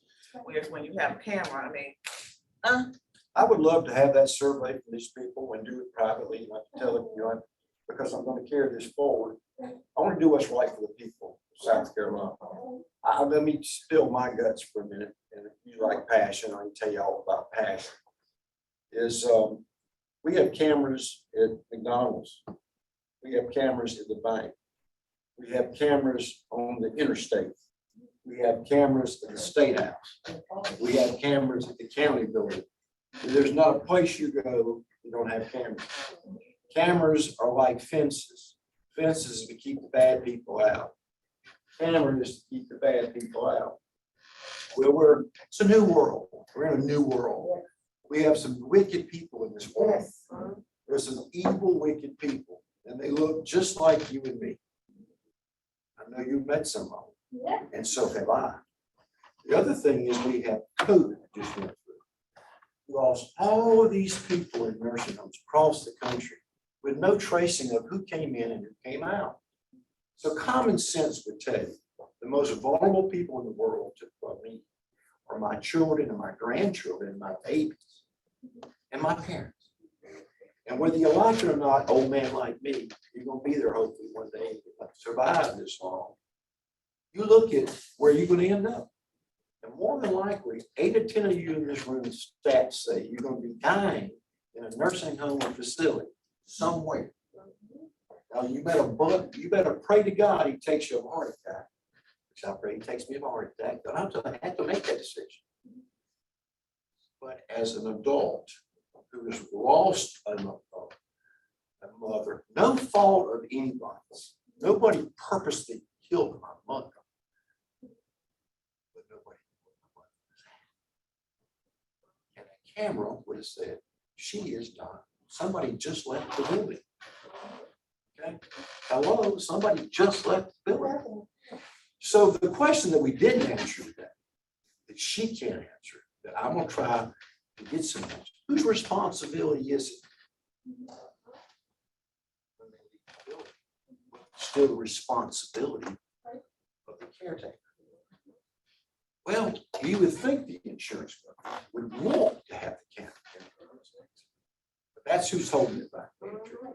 I know, I've been in my community for 20 years, so I have changed management enough times to know who really is running the place, and good management wants to do what's right for the Good residents. management was right. Right, but, you know, they have the people telling them where to spend the money and what to do and this and that. I like to sleep at night. I would like nothing more to have cameras going in and out the door when somebody goes astray. that may or may not need memory care and may or may not need to, you know, be in assisted living, or they They don't may be there understand. for nefarious reasons. Right, I would like that, and I'm for it. Inside is questionable, but there's other things that you can do to have, you know, eyes on your residents, you know, the best you can. I thought they used to have alarms on the door. They're supposed to. We We do, we need They're to, supposed to. yes. Here's the, you know, I have a meeting to go to, and I appreciate your time. I appreciate letting you speak. Here's the problem. The problem is all those things that we're supposed to inspect what you expect, you know, we need to inspect what you expect. We don't do that. We just don't do that. In our own world, she was talking about today, all day long, basically inspect what you expect as an administrator. Inspect, like putting the notes. That's the way she inspect what she expects. We expect that. We expect people signing in out of the nursing home. They don't do it. They don't. Let me tell you the new legislation. A bill, House Bill 4145. I know all about it. So it requires you to have cameras. That's not passed yet. That is my, Well, we've installed. okay, my bill, the bill 4145, which was brought forward by Paul County, who was the sponsor. Okay, and it came from me, from the delegation. They've stonewalled. I just wanted to get a feel of how y'all feel, because I mean, if you don't feel like it's the right thing to do, then let me know. But I think it's the right thing to do based on the people that I've talked to. If nothing else, maybe having their guardian, if it's, you know, whoever placed them into the facility, their guardian or somebody to sign a consent form. Right. For the outside of, not in their rooms, but for the outside areas. How about, who has Ring doorbell? Anybody have Ring doorbell? Yeah. What does it cost? Hardly nothing. Hardly nothing. I know if somebody's in my back door right now, I know somebody walked in mine. It doesn't cost anything. And their argument is. It didn't cost you anything? Hardly Oh, I'm cost sorry. $89. Okay. I thought you said nothing. $89. Okay, plus internet service. The point I'm making is, they're saying it's too expensive. What is a life worth? Right. We are. What's your We have money? all seven, $200 all for of a our hammer seven. for the military. Anyway, thank you, All Nicole. the common areas inside. We wanted to have. Bill 4145 on there.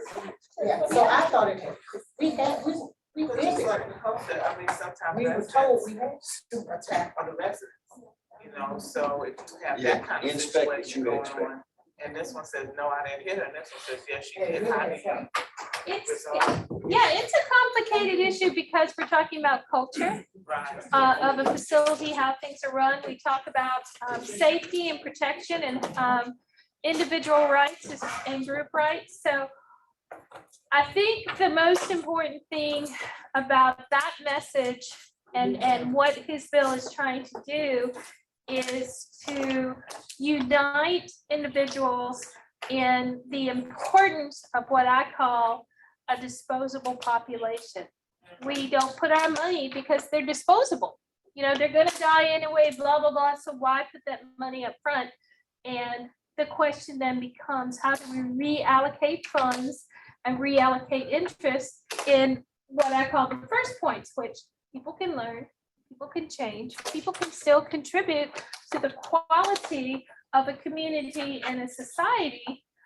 We just have to reframe things so that in addition to providing safety inside and out, that we provide backup and reassurance that those things are in place to make sure of it. So, you know, if we have to have, you know, if people wear wristbands when they leave the building, or, you know, if they don't want to wear, if you don't want a front door lock, that's fine, but you know, you can wear a wristband, you wear them in the hospital, you know, you can sew those little chips in clothing or something.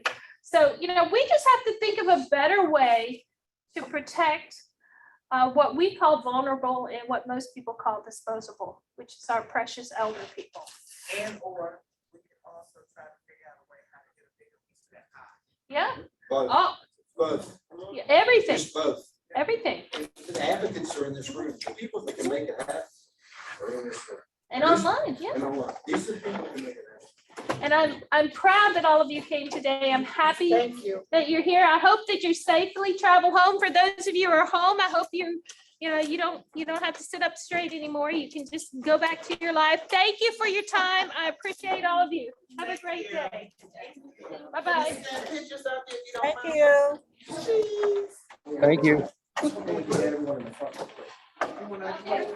Everybody move up front.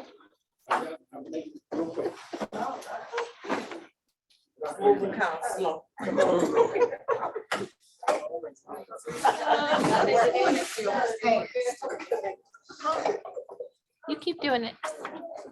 Where's the word?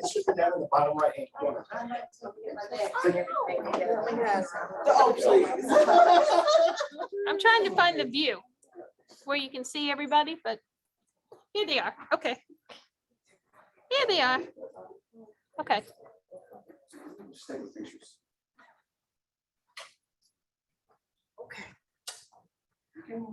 Oh. Well, then I gotta get in the back. Hold on. Big girl coming to the back. Big girl coming to the back. Where's the end? No, I'm The wee one in front of me. That's such beautiful skin color. She does. Look at how beautiful it is. I feel like an albino.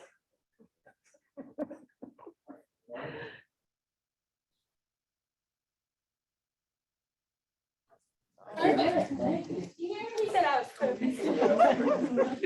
Yes, he was talking about you. That's what I heard.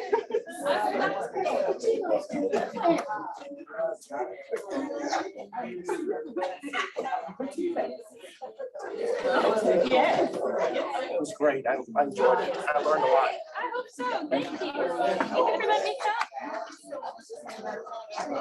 Thank you.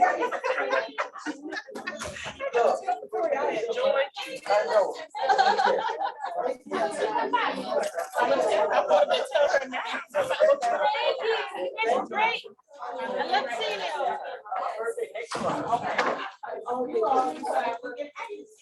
Yeah, don't forget your church name. Yes, please make sure y'all get your certificates.